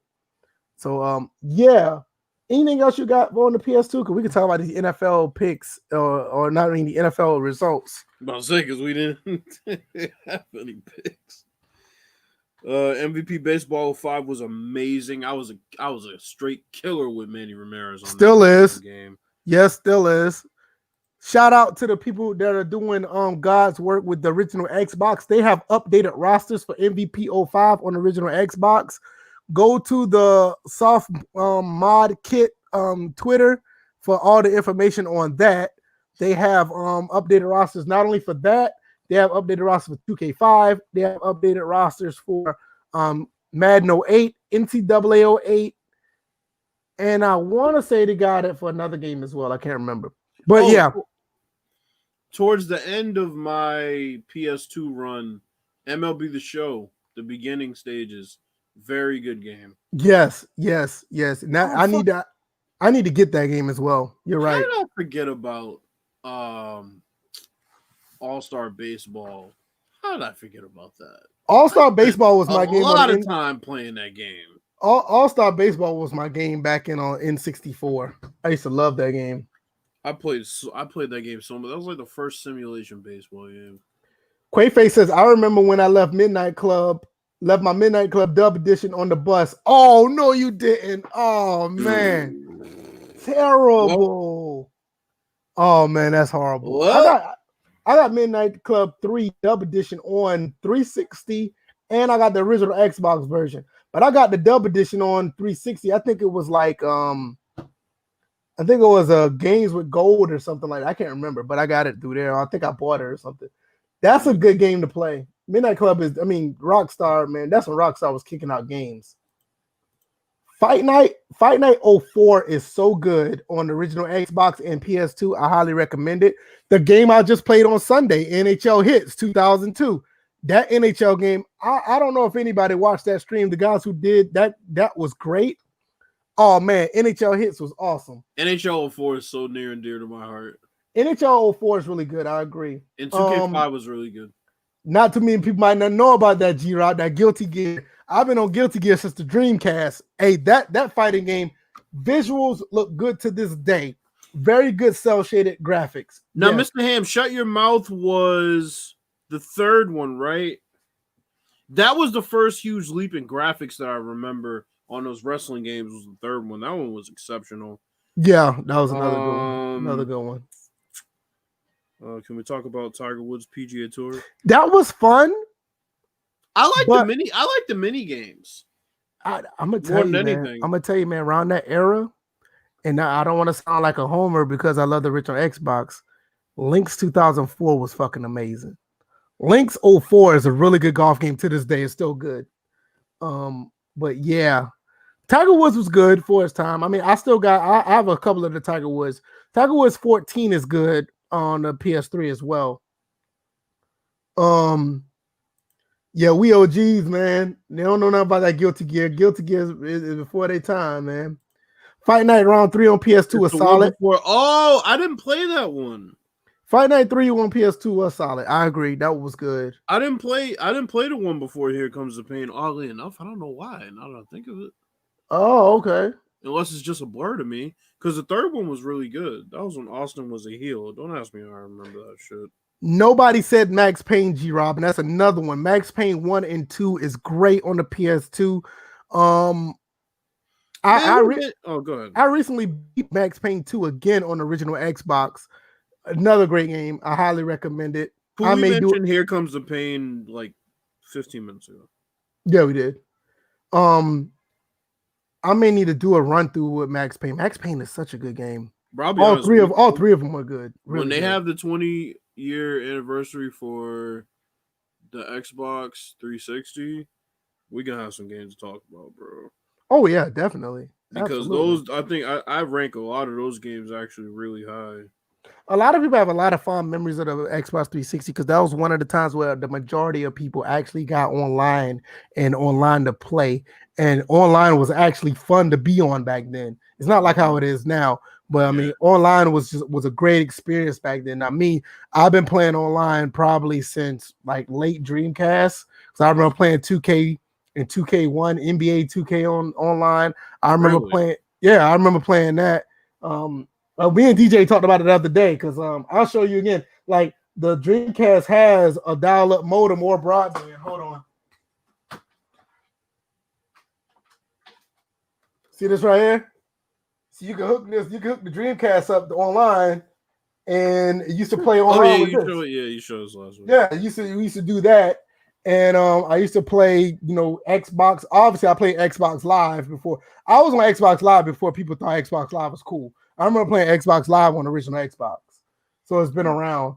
Preliminary Sports said, "Where's DJ?" He just had a prior engagement tonight. I think he's hanging out with some friends. Yeah, he says he's hanging out with some friends tonight, so he was not going to be here tonight. Let's see. God of War 1 and 2. Where's DJ? There it is. God of War 1 and 2 is another good one. Especially God of War 2. Those games look really good. And a lot of people say PS2 graphics are kind of terrible, which they are. I mean, they have very bad visual quality. But, I mean, those games just had its own unique feel to them. It really did. I said Ratchet and Clank. It's not like many games really age well from that generation period. No, I mean, the PS2 didn't do a good job. I mean, Xbox did okay. I mean, if you look at the footage of my last Sunday retro stream, that NHL Hits looks very good. Also, the GameCube did pretty well. The Dreamcast does phenomenal. I mean, the Dreamcast, even though they use VGA, that's probably why, but it looks phenomenal. All these things that you named already, Pooh, we already talked about. Ratchet and Clank, Sly Cooper, Jack and I didn't talk about Jack and Daxter, but that's a good one. Crash will always be great. Battlefront is good on the original Xbox. PS2 one is good, but the one on the original Xbox is the one. Battlefront 2 for Star Wars was great. Since we're talking about the PS2, I know it's a PS1 game, but I played this shit on the PS2. WWF Warzone. That game was terrible, and I played it a lot.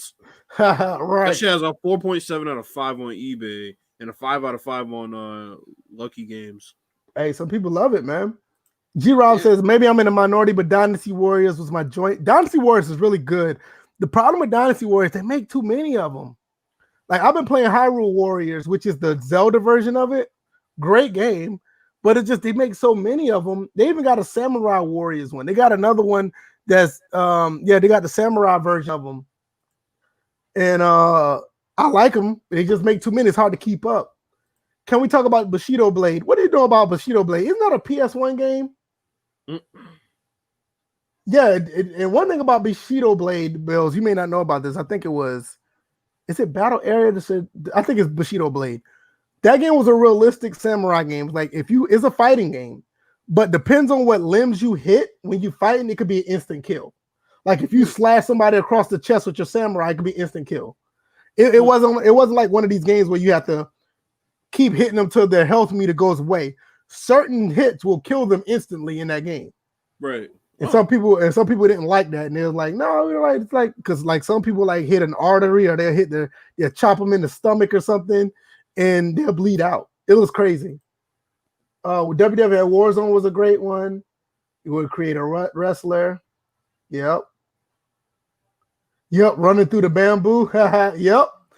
Yeah, you talking about Dynasty Warriors. That sounds like a Deadliest Warrior game. Yeah, that's how Bushido Blade was, man. It's like, it says round one fight, and if you hit somebody in a part that was actually vital, they can bleed out and die instantly in that game. I mean, you chop somebody. I mean, just like in real life, you chop somebody with a damn sword across the neck. What you think's going to happen? Right. But yeah, I mean, I think did Crash 4 come out? Crash 4 just dropped. No. I take that back. Crash Blast, I think, might have came out for the PS2, didn't it? Crash Blast. That's not the racing game, is it? No, hold on. I'm gonna look it up now. Shit. There was a Crash that I played I really didn't like when I was little. All right, they got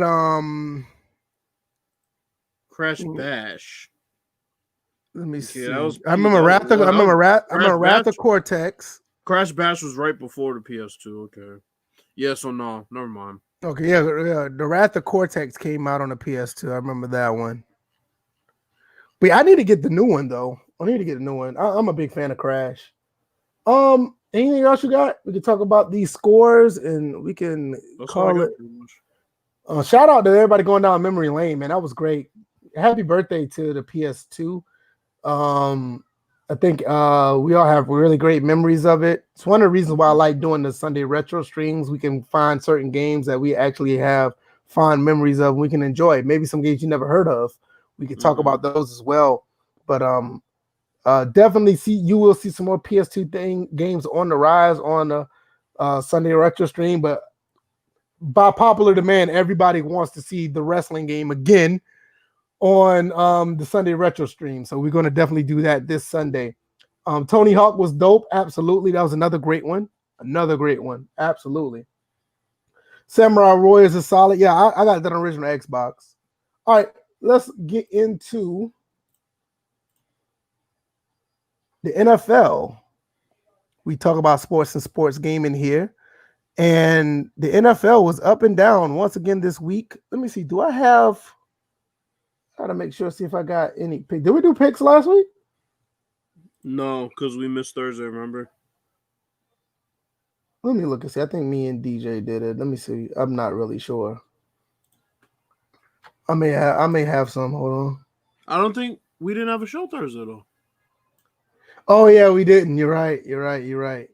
Boy, I can't remember nothing. Yeah, we did week 6, not week 7. All right, nevertheless, let's go ahead and talk about what we got here. I can't wait for races wrestling. Burnout, Mortal Kombat Deadly Alliance. Y'all need to stop, man. There's so many games on the PS2. I got Mortal Kombat Deadly Alliance back here as well. You was out. Yeah, I know I was out. I know, man. My mind is racing, man. Don't pay me no mind. Philly played New England. Philly played the New York Giants. 21-22. How the hell they come back and win this game, Bills? What happened?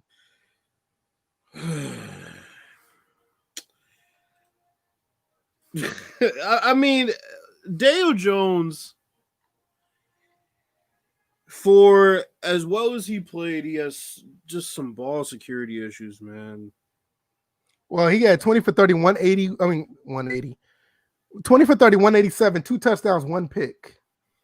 And he had a run that should have been a touchdown where he hit 23 miles per hour and fell because he was running too fast. I know, right? So that was crazy. We've talked about that before. People don't get that. I don't think I feel like some people don't understand that. There are times where you're running too fast for your own body to keep balance. It does happen.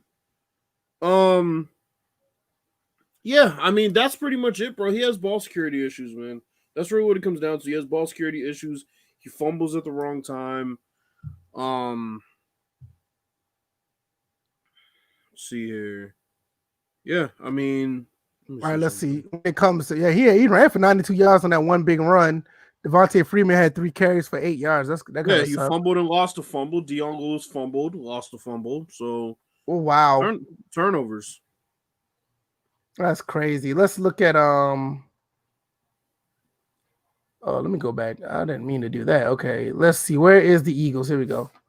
Carson Wentz was 25 for 43, 359, 2 touchdowns, 1 pick. Good game by him. A pretty good game. Richard Rodgers had 6 for 85. Travis Fulgham had 5 for 73. John Hightower had 1 catch for 59. He threw to a lot of people. 1, 2, 3, 4, 5, 6, 7, 8. 8 different receivers caught the ball. That is good to see. So basically, like what they won off a last second catch or something like that. I didn't watch the game. Fuck, let me look. Let's see. No, that's what it looked like. They scored 12 points. Yeah, pretty much. He threw the last one to Boston Scott. They missed the 2-point conversion, but then the Giants basically drove down and couldn't score. So okay, that was that. Okay, so there you have it. 21-22. Giants being Giants.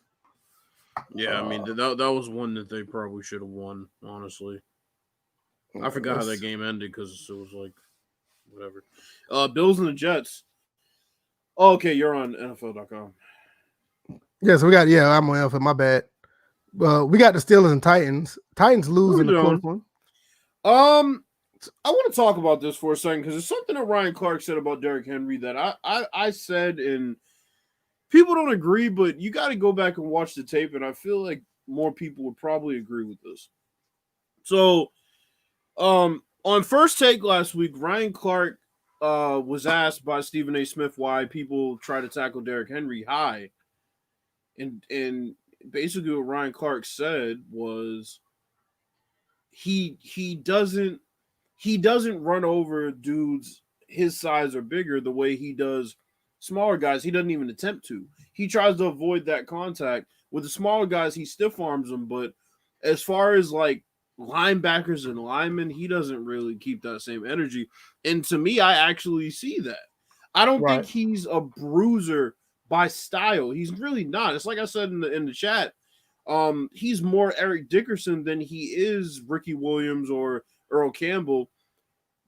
And I think he needs to finish runs. You know, for people who don't know what finishing a run is, I mean, when you're going through the line of scrimmage and you're going to run into 2-3 guys, finish the run. Throw your shoulder into them, fall forward. A guy like Frank Gore is great at that. A guy like Adrian Peterson is great at that. They finish runs. So that's what I want to see him do a bit more. The Chiefs hemmed him up last year, and they were doing it solo. It wasn't always 4 and 5 guys. And I think a guy that's 6'3", 240, he should run a little bit harder than he does sometimes.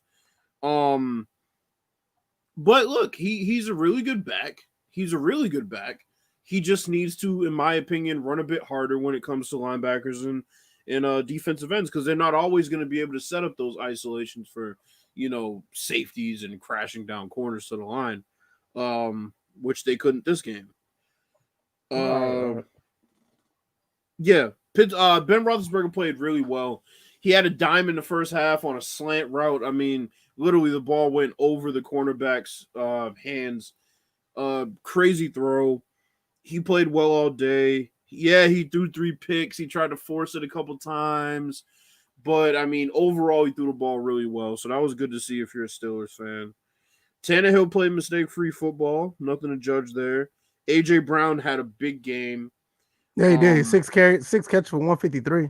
The Titans made some adjustments in the second half. They played more zone. They blitzed a little bit more in that zone. So, obviously, zone blitzes is what I'm trying to say. They really couldn't man up against Pittsburgh, and they realized that in the second half. They made some adjustments and made the game close. It wasn't close in the first half. It really wasn't. No, I'm looking at the score right here. Like, there was a 24-7 at halftime. Mm-hmm. So Tennessee managed to come back and you know, outscored them 17-3. But it shows that Tennessee, even though they dropped to 5-1, I mean, there's nothing to hang their hat on. I mean, they did well overall. I mean, they're not going to face a defense like Pittsburgh every week. So I mean, and not only that, even if they face them again, they still have a chance to beat them, because it's not like they got ran over. It didn't seem like they beat themselves. All they got to do is clean up a few things, and I mean, it'll still be another competitive game. Yeah. So it's not like nothing to hang your hat on. I mean, nothing to hold your head down on, you know. But unlike this team right here, let's talk about these Cowboys, man. 25-3, Cowboys lose. What is going on in Cowboy country? Look like their coach needs to get fired, but Jerry Jones not going to do it. What the hell is going on here? What is that? Oh, hold on, real quick before we do that. Who's better, Christian McCaffrey or Derrick Henry? They're two different backs. In my opinion, I have no idea. They're just two different backs. Who's better? Yeah, it's hard to say. They're two different backs, in my opinion. I think, man, It's almost asking like who's better, Darren Sproles or Marshawn Lynch. It's like they're two different backs. Well, you know? I'd say Marshawn was definitely better in that situation. Yeah, but I'm just saying that would be more so on production. I mean, give me Christian McCaffrey, but it really depends on what kind of team you have. It depends on what kind of system you have. I think both of them are evenly matched enough to the point where it would, you know, it's not like asking, you know, who's better, Christian McCaffrey or Sony Michel or something like that. You know what I'm saying? It's two right. backs, so right. Go wrong either way. Yeah, to me, they're just too different. To me, it's just too different to say like who's like overall better, because they do. They play the same position, but do two different things. Yeah, exactly. It's almost like who's better, Reggie Bush or Lindell White. You're like Like really, right at SC's at USC. It's like really right. Yeah, it's like like which one is better? Like they do two different things. They play the same position, but they do two different things. Yeah. These Yeah, Cowboys. What the hell happened here, bro? Andy what is Dalton got going on? injured on a dirty hit. Yeah, a lot of people. I saw that, man. I'm almost with you on that one. I think that did look kind of dirty in my opinion. I didn't like that hit at all. I didn't like that hit at all.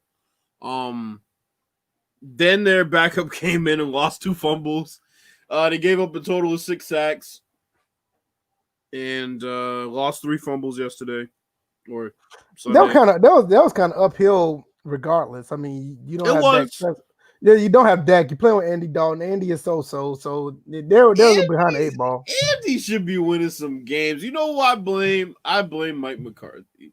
And I said I didn't think Mike McCarthy was going to make it through 2 seasons, but now he might not make it through this year. I mean, wow. It's looking like he might not make it through this year. They are getting trumped, thumped, lumped by the fucking Washington football team. Yeah. I'm with you. I don't think they. I think McCarthy may have to go. I don't see him. 3 points against Washington, and I'm not saying Washington's pushovers on defense, but you should be able to put up more points. I agree. Kyle Allen 15-25, 194, 2 touchdowns. Antonio Gibson ran for 128. Who is this cat? He's pretty good. Okay. I never heard of him. That's what Terry McLaurin did what he was supposed to do. He did 7 for 90. Logan Thomas as well. That seems like Terry McLaurin, that seems like a weekly thing now. Oh no, he's really a number 1 receiver. Yeah, that's what I'm saying. I'm not surprised. I mean, dude is like the truth. He has stepped up big time. Logan Thomas. Wait a minute. Where I heard his name before. Tight end, right? He played quarterback. He played quarterback in the Virginia Tech. That's where I know him from. Logan Thomas played quarter. He's a tight end now, but he played quarterback at Virginia Tech. That's where I know him from. That's why that name sounds familiar.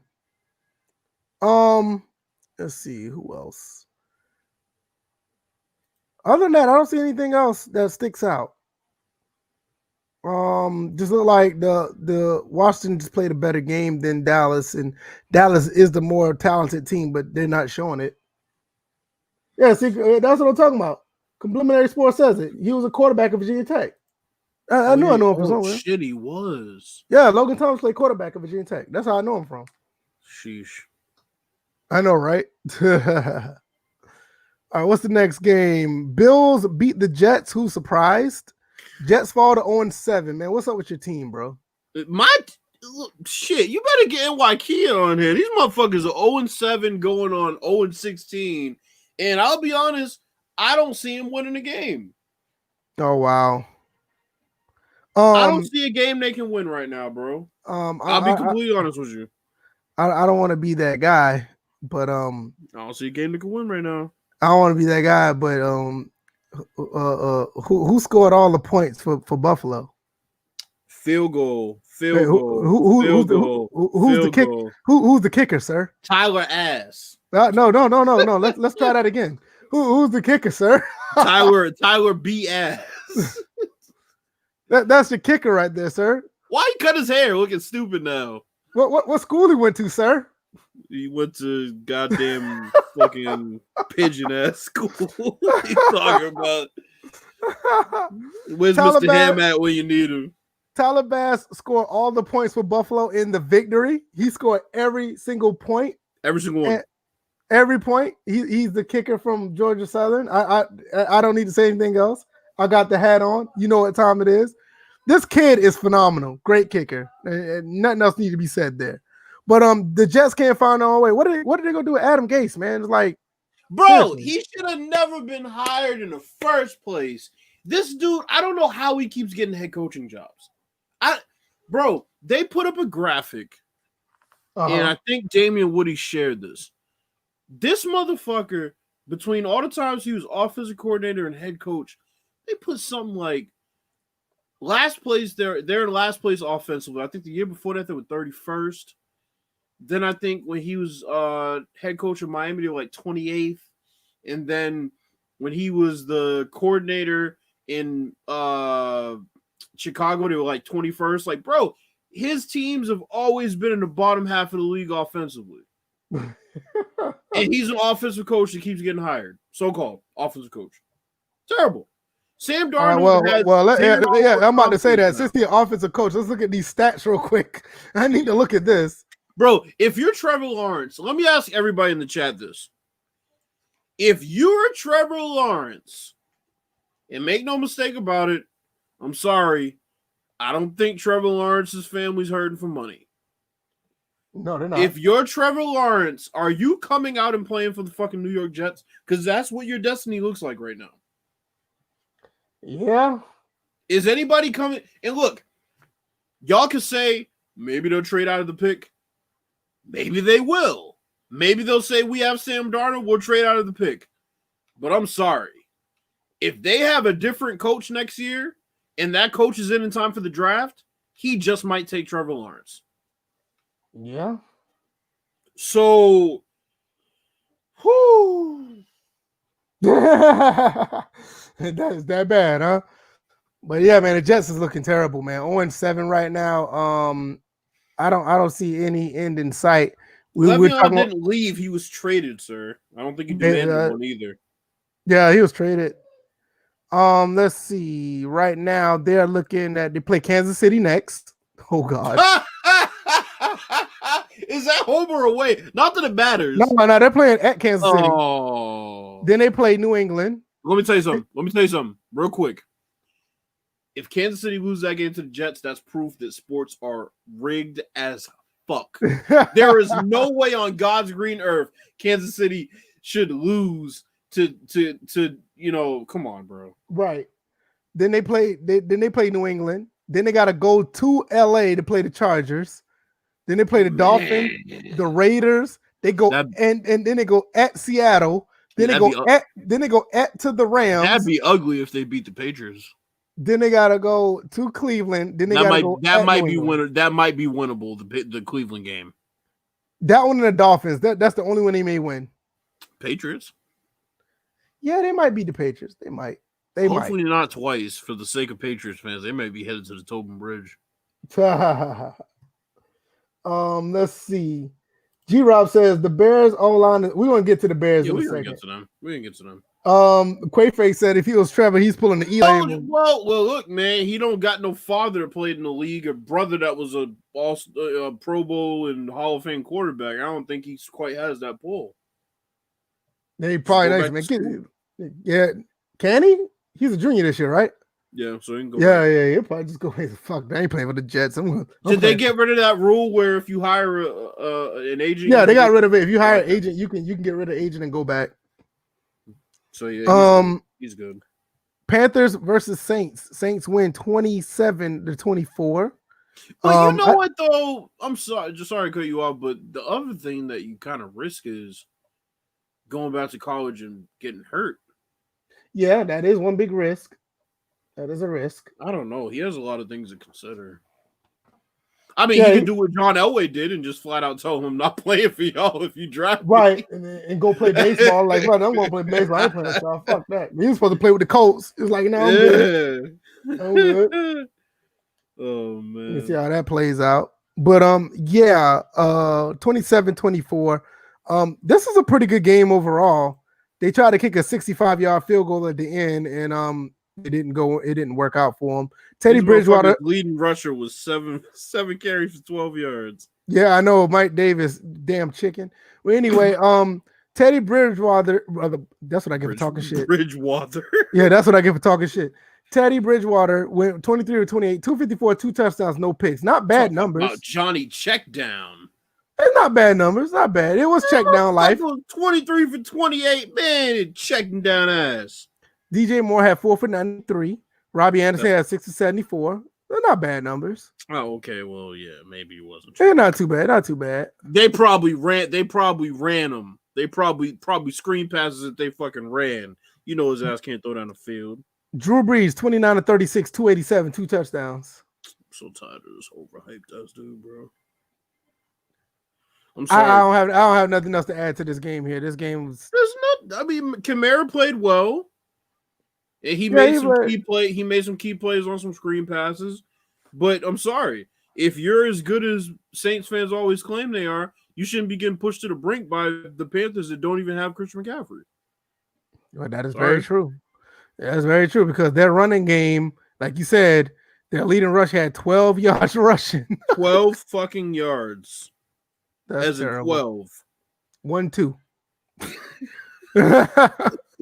Packers beat up on the Texans 35-20. Yo, that shit wasn't as close as it looks either. A lot of people say this was an ugly game.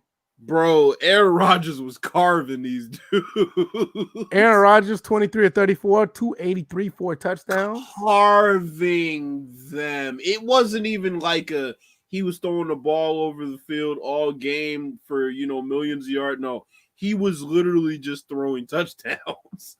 Like, they were getting whatever they wanted offensively. You see Adams got 90% of the yards. Yeah, I mean, he's 13 for 196. He was killing them. Man, I was telling my boy the other day, bro, Deshaun Watson, man, I feel sorry for that man. Yeah, they put him in such a bad position. They really did. I don't know what to say. They're down to 1-6. I'm gonna look at his stats real quick. Deshaun Watson, 29 to 39, 309, 2 touchdowns, no interception. He did good. He held his own. Randall Cobb had 95. Brandon Cooks had 60. We said Will Fuller is coming to be a number 1, but look at this. He only had 35 yards. Green Bay's secondary is pretty good, so I'll give him a pass. No, that is true. They are. Randall Cobb have 95 yards. What the fuck happened there? Yeah, you tell me. Browns. He's pumped up to play his old team. Never mind. Now I realize what it was. Browns playing they beat up on the Bengals. They didn't beat up on them, but they won 37-34. That game got good towards the end. Yeah, a lot of people saying this was a pretty good game in the fourth quarter. Baker Mayfield did pretty good. 22 of 28, 297, 5 touchdowns, 0 picks. A lot of people saying Baker Mayfield is playing better without OBJ. What do you think? Wait. I'm about to say, yeah, he had a pick because I know he started the game with a pick and I was talking shit and then he shut me up. So, bro, it's just one of those things you don't know what Baker you're going to get from week to week. And that's the unfortunate things. One week he just has terrible decision making, staring down receivers. And then a week like this, he throws 5 touchdowns. And yes, it is against one of the not so good teams in the league. But I mean, he looks some weeks like he can't even do it against the likes of Cincinnati Bengals. So that's interesting. T. Higgins, 6 for 110. I feel like the OBJ injury won't be as bad as people think it will be, as detrimental to the Browns. I also think that he's played his last game in Cleveland. Joe Burrow is 3rd in passing yards in the league, I think. Yeah, he's doing really good. 35 of 47, 406, 3 touchdowns, 1 pick. He did really good. Did really, really good. Try to tell whoever that was arguing with me. I forget who that was. Way back. Tyler Boyd had 11 catches for 101. AJ Green had 7 for 82. T. Higgins, another rookie, did 5. He had 5 for 71. Did pretty well. Giovanni Bernard, and he's still in the league. Oh shit! Wow. Did I call him T. Higgins on another team? That's Rashard Higgins. My fault. Yeah. So are they brothers? I don't think so. A lot of a few losses, 1 tie so far for Cincinnati. Need to find a way to win some games. They got a lot of talent over there. I don't know what's going on. They just can't find a way to win. But they got everything in place though. They're neck and neck with my bet right now with the Texans because I have a bet with my boy right now. I'm going back to say go back and see what G-Rob said about the Jets. He said, bro, I told y'all the Jets would draft Trevor, shoot y'all down because they got Donald, but if they get a new head coach, all bets are off. I think you just said that, Bills. That's true. Yeah, I mean, that'll be interesting. I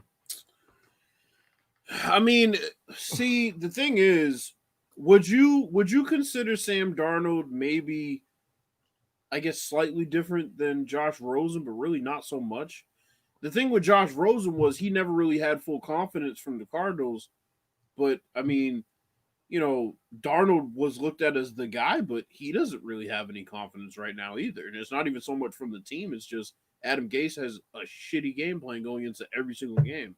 I think Right. Josh Rosen and Sam Darnold can be looking at the same situation. I can agree with that. I can agree with that. Unfortunate because Josh Rosen was one of the more talented quarterbacks to come out that year. So Yeah, yeah. I agree. He just never had a chance to get a shot. It's kind of crazy. With yeah, Josh Rosen. he was on the Cardinals when they pretty much wanted to lose. Then he went to the Dolphins where they wanted to lose. Right. So it's interesting. Yeah, it's kind of crazy. What team we got next? Lions, Falcons. Falcons find a way to lose again. They could have just kicked the field goal and win, but Todd Gurley goes in for the touchdown with over a minute left. Nice And jersey. Detroit just goes straight through the defense and wins the game. It's Atlanta. What can you say? I love my team, but it is what it is. These guys here can't find a way to win a game. Even when the game is right there in their hand, they find a way to lose. Easily, all they had to do, they didn't even have to run that play with Todd Gurley. They could have just kneeled on the ball because the Detroit had no timeouts. But they just found a way to lose. I don't know what to say. I don't know if it's a coaching issue. I don't know if it's on defense because the defense had a chance to stop them. They didn't even stop them with 10 minutes left. With a minute left. I don't know what to say. It's just horrible all the way around.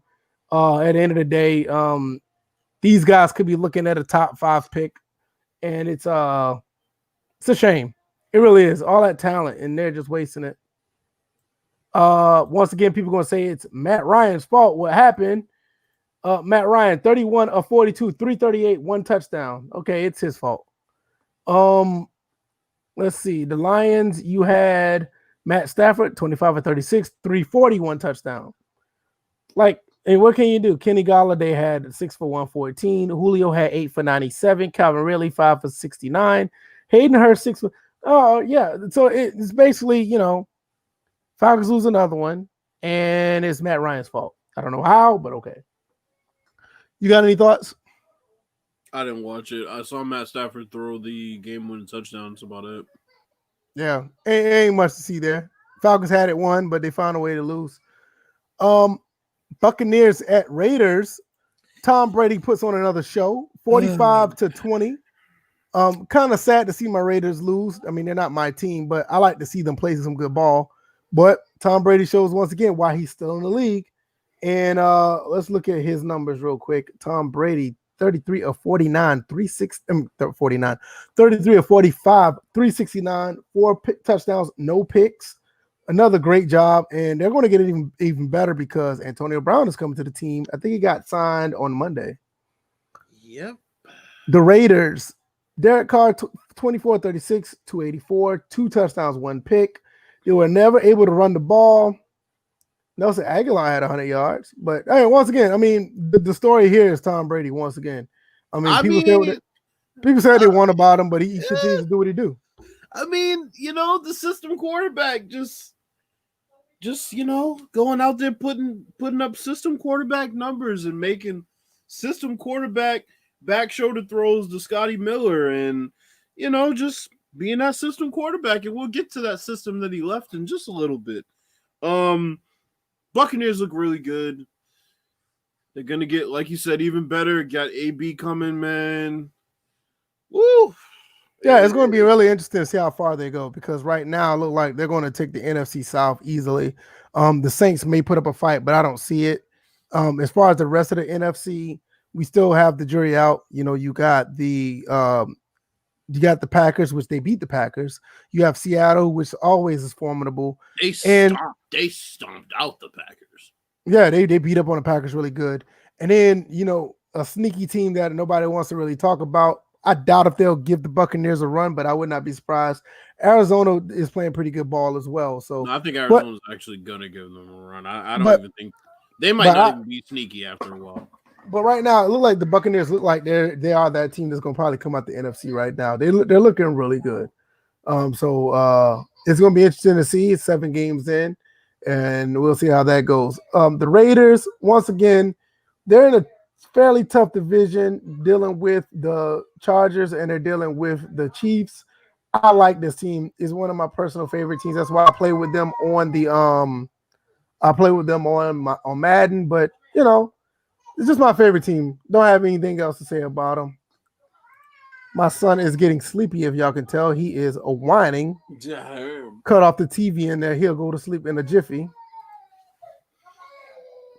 Babe, you want me to get him?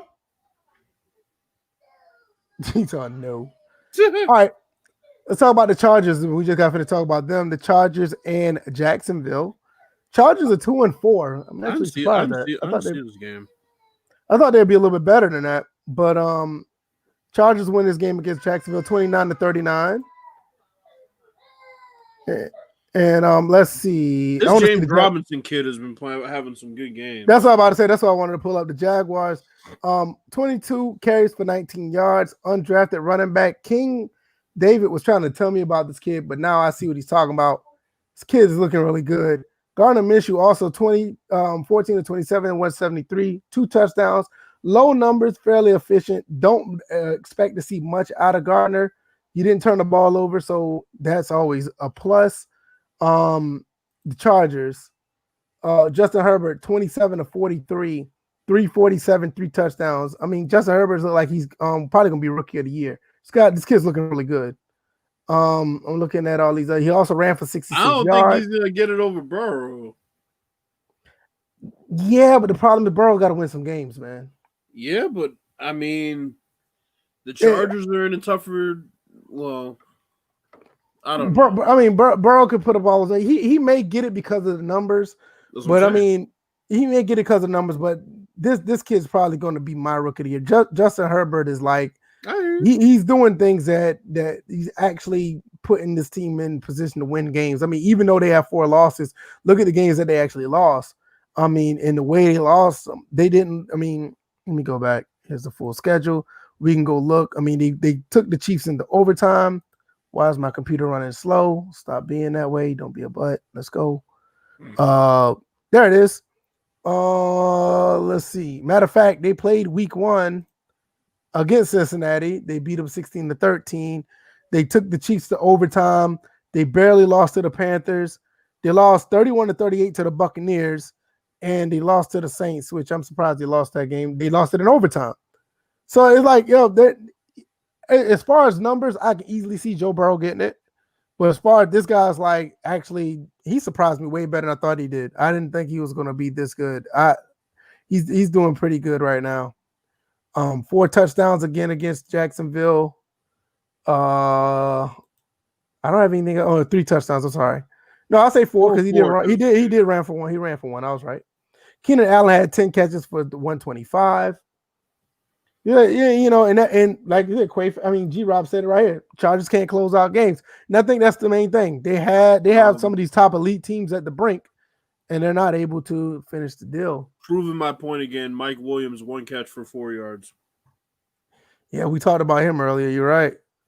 All right, let's see. Next game, 49ers and Patriots. What the hell happened here? 33-6. Cam Newton, 3 picks. I feel bad for Cam.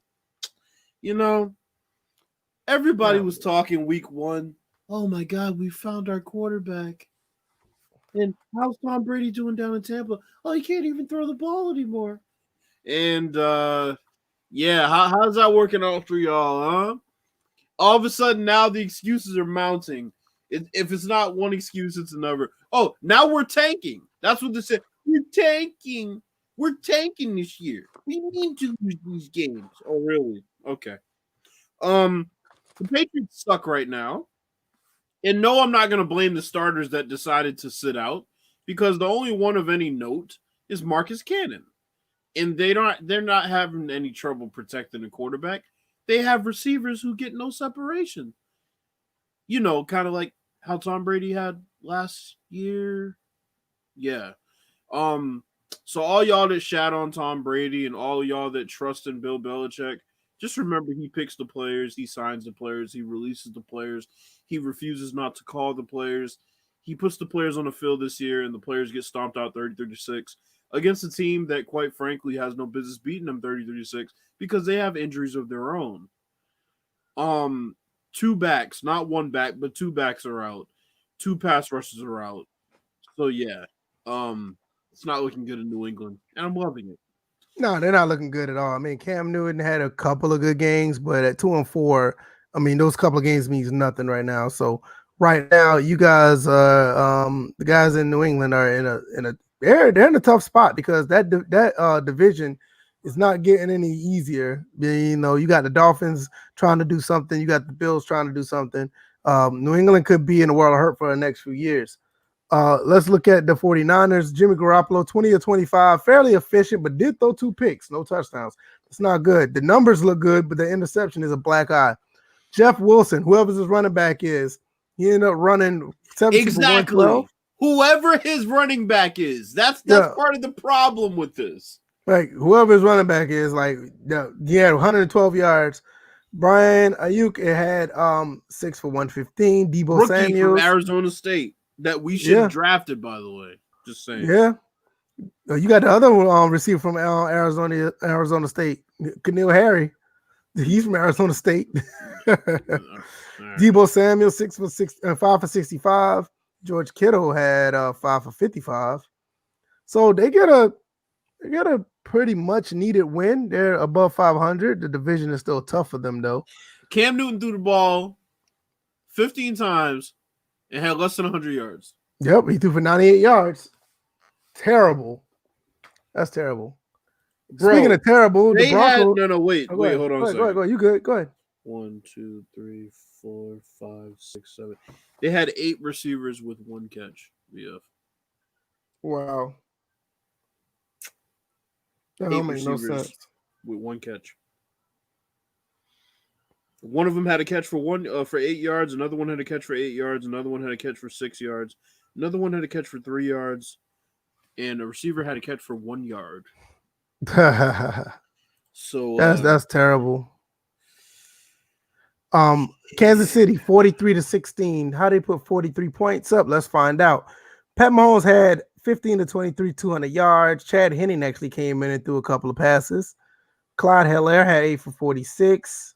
He also had 1 catch for 17 yards.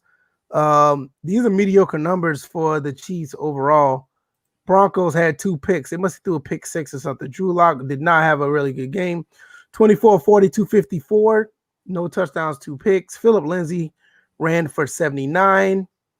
Everybody else was okay as far as the offense. Nothing significant. But Kansas City just ran through them easily. I have nothing else to add there. What you got? Drew Lock, 2 picks. Yeah, he had 2 picks. The number's not that bad, but he did have 2 picks. You can't really look at picks from a scoreboard perspective. Kind of have to know how they happened, but I just think he's lacking a number 1 target right now. Yeah, Jared Jeudy is okay, but he's not that guy. Yeah, they have Latimer that's out. So Latimer was their number 1 receiver last year, and now that he's out, just kind of causes a bit of a. Yeah, it looked like they had a pick 6. I'm looking right here, it's an interception. They had a pick 6. Yeah, so they had a turnover on downs. Yeah, it looked like they had a couple. Chiefs defense played pretty well. Yeah, they played pretty well, and when you look at the offense that the Broncos have is not really too much anything anyway. What we have next? What is the other game? We're almost done. Seahawks and Cardinals. A lot of people say this was a very good game. I watched this game of the week.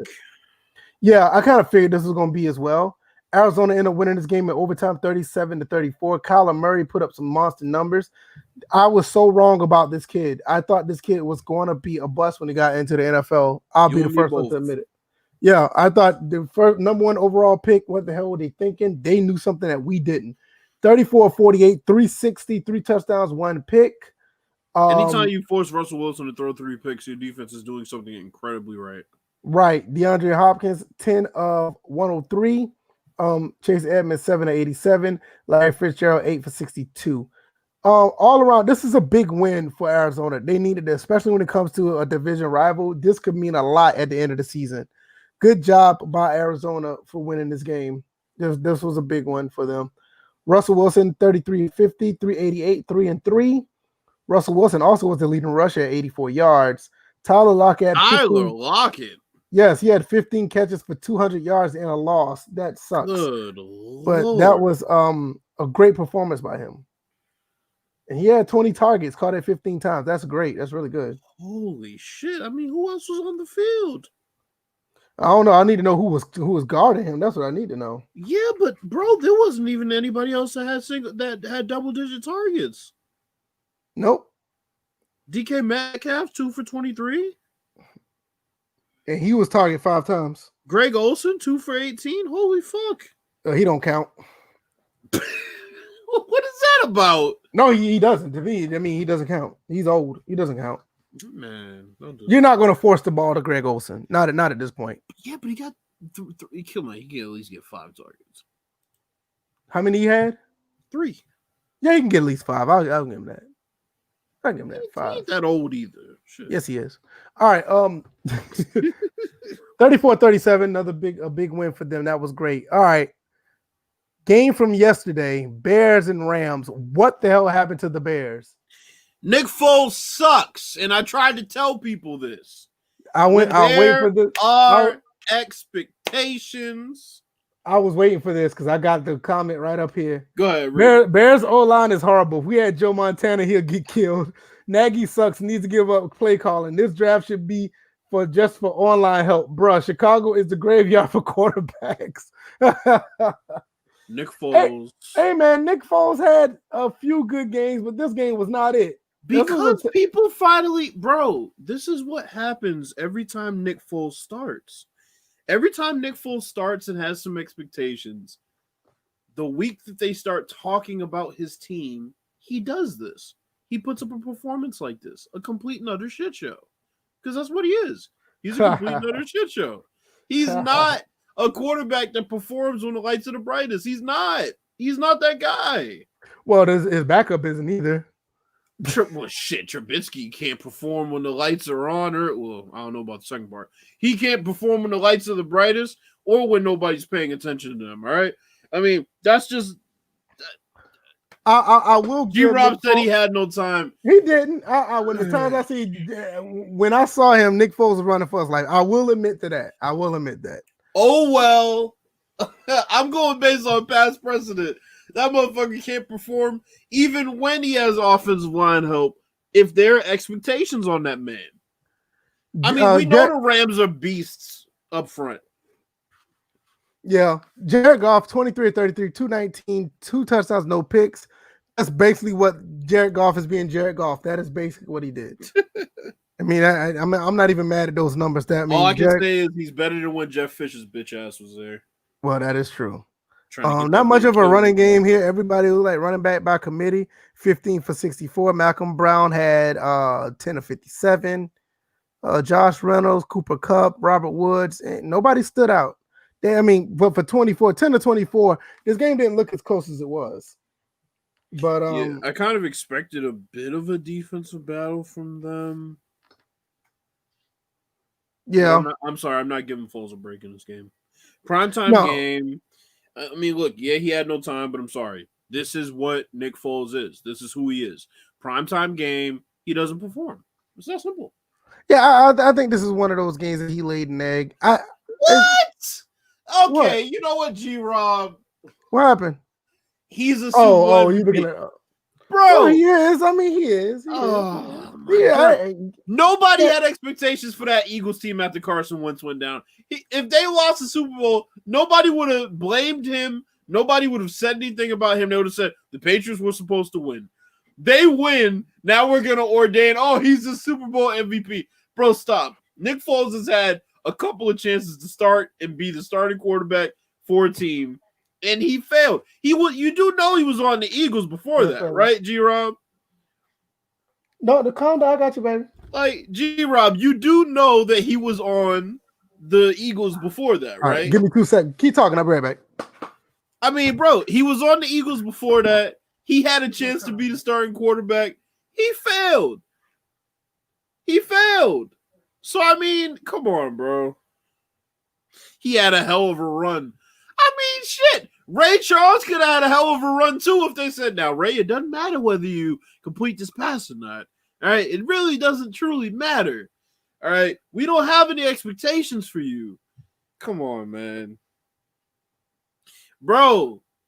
What I'm saying, he went 27-2. That's great. But there was no pressure on his shoulders. There wasn't okay, we expect the Eagles to dominate. No. If the Eagles won, it was wow. This is a comeback story. Nobody expected this. If they lost, it was okay. Well, they lost. They didn't have Carson Wentz. That's the situation where Nick Foles performs the best, where there are no expectations. That's what he is. I mean, that's what he is, bro. We've seen this multiple times. I can go and look up Nick Foles right now. Let's look up Nick Foles' stats. All right. So, Nick Foles, let's go all the way back. All right. Nick Foles was on Philly in 2012. He started 6 games, 6 touchdowns and 5 picks. All right. Let's go to the next year. He won the job straight out. He went 27-2, and he went 8-2, and then he got hurt. That was the best year of his career.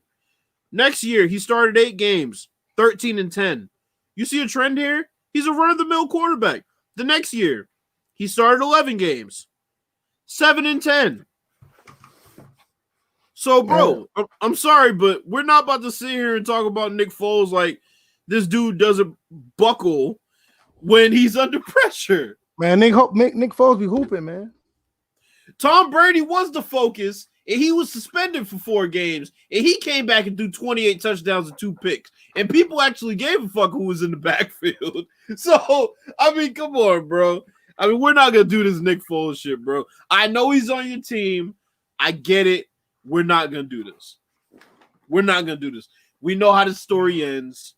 Okay? Yeah, man. Nick Foles all right, man. We know how the story ends, just like we know how the story of Humpty Dumpty ends. All right?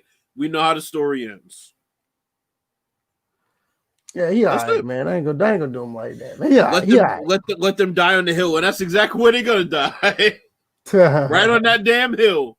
No, at the end of the day, I mean, based on what I said, I mean, they're 5-2. That's just with any quarterback. If he gets a better line, they'll be all right because he was running for his life. I think they'll be all right. I'm not gonna say Nick Foles is gonna be the guy. I think they'll end up winning maybe 9 games, maybe 10. They'll be okay. G-Rob all said, by no means he's the answer at quarterback. I'm breaking your balls. I mean, okay, so there we go, bro. I know you fucking around because you laughing, but still. Well, he said what the Eagles doing. Uh-oh. Oh, he talking about Pooh. The Pooh. Sit down, Pooh. Yeah, y'all had it. Y'all won y'all game against the Giants. He said, what are the Eagles doing? Y'all won y'all game against the Giants. You need to be like me, man. I'm a Falcons fan. I'm shutting the hell up. I can't talk about nobody right now. I'm trying to be nice to every team. Shoot. I'm trying to be nice to every team. I can't talk about nobody. The Bears are a fake good team. No, I think they're a good team with a couple flaws. Yeah, they're okay. They're above. They're basically your above average team. We talked about this before the season. I mean, the Bears have a very good defense.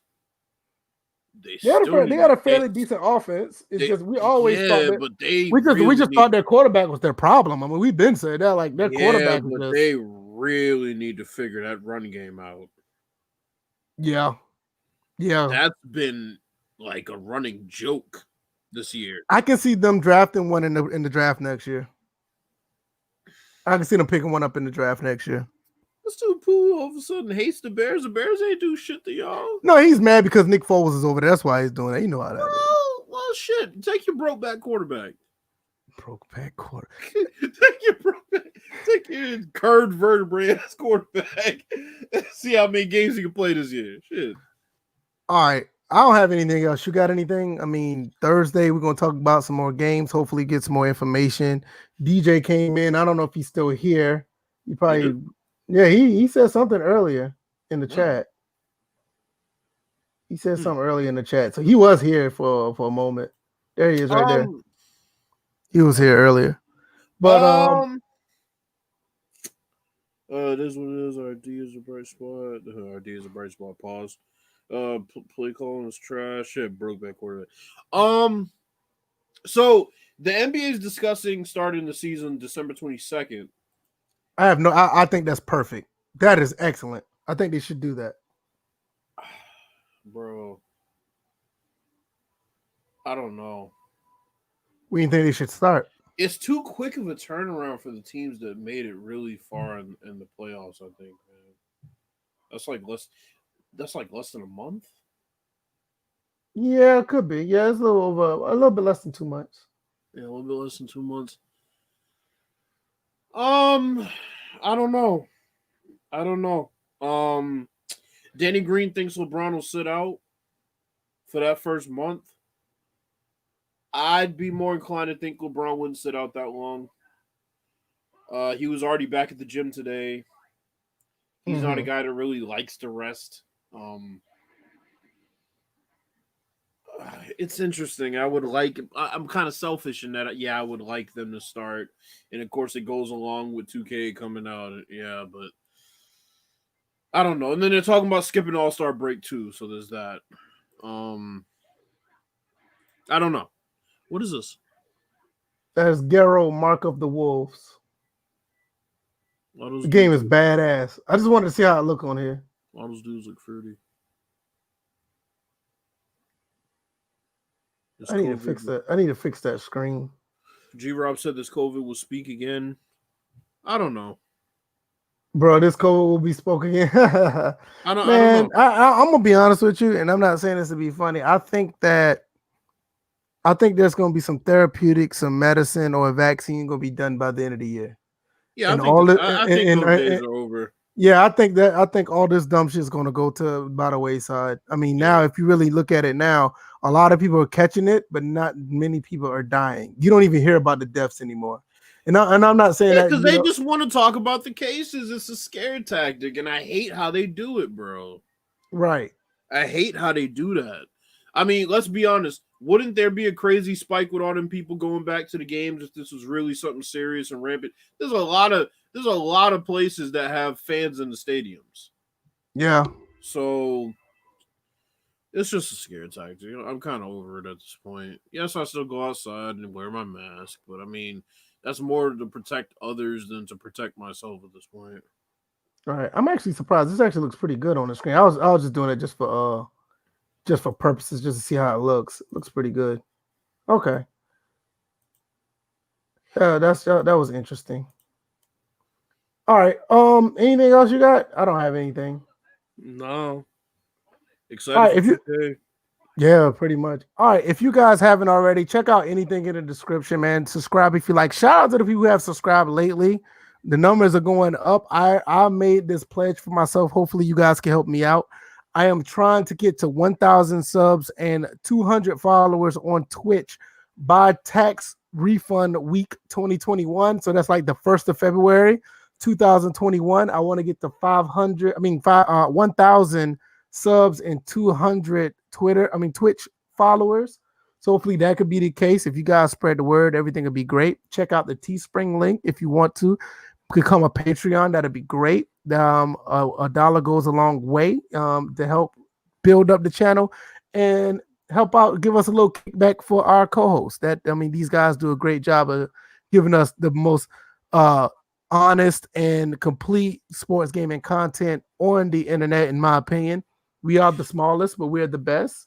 So everything else will be working out for the best. So we will be back Thursday to figure out what's going on in the sports gaming world, and hopefully you guys can join us again tomorrow. I don't have any content tomorrow, but I do have one coming up on Friday, so I hope you guys will check that out. Bills, what you got? Thanks everybody for coming through. That's really all I got. Get my haircut tomorrow. Oh, really? I said that shit before we came on. So that's how I know you don't be listening, bruh. You did. Oh yeah, you. Oh yeah, you did say that. I did remember. say that, and you didn't react. I remember. That's why I was like, yeah, that's when he was. I remember you saying that, Bills. You said it. G-Rock said finally. I know, right? You're wildin', man. Oh, But yeah, man. Man, that's pretty much gonna be it. I may do some gameplay this weekend showing off the X arcade stick, the arcade stick I have. That's an old video I have, but a lot of people have been asking to re-show it and show some gameplay with it because a lot of people have a lot of questions about it. So I may do that as well. But everybody's giving you praise for cutting your hair, man. Jared even said praise him. Pooh. Pooh said thank God. Pooh. If I grew my hair until the Eagles were worth the shit, oh man, you be looking like I'd be growing the hair for the rest of my fucking life. But yeah, man, you guys check out all the information that we have in the description, man. We hopefully you guys will check it out. No, wait. Read what G-Rock said. He said I'm going out together, A-list for the race. Hey, you need to see that wrestling stream, bro. That wrestling stream was great, bro. You need to see it, bro. You need to see it. That thing was great. It was phenomenal. I'm gonna watch it. I'm gonna watch tonight. Yeah, you need to watch that retro stream with the WrestleMania. That was awesome. But yeah, we'll be back Thursday. I got some more content coming down the pipe. Tomorrow probably nothing. Thursday another podcast. Friday I got an NCAA video coming out. Saturday you already know what it is. Matter of fact, yeah, Saturday you know what it is. I'll be probably streaming something probably non-sports related, and Sunday you already know how I do on Sunday. So we will do that. And you guys be easy, man. You guys be blessed. You guys be safe. Wear your mask.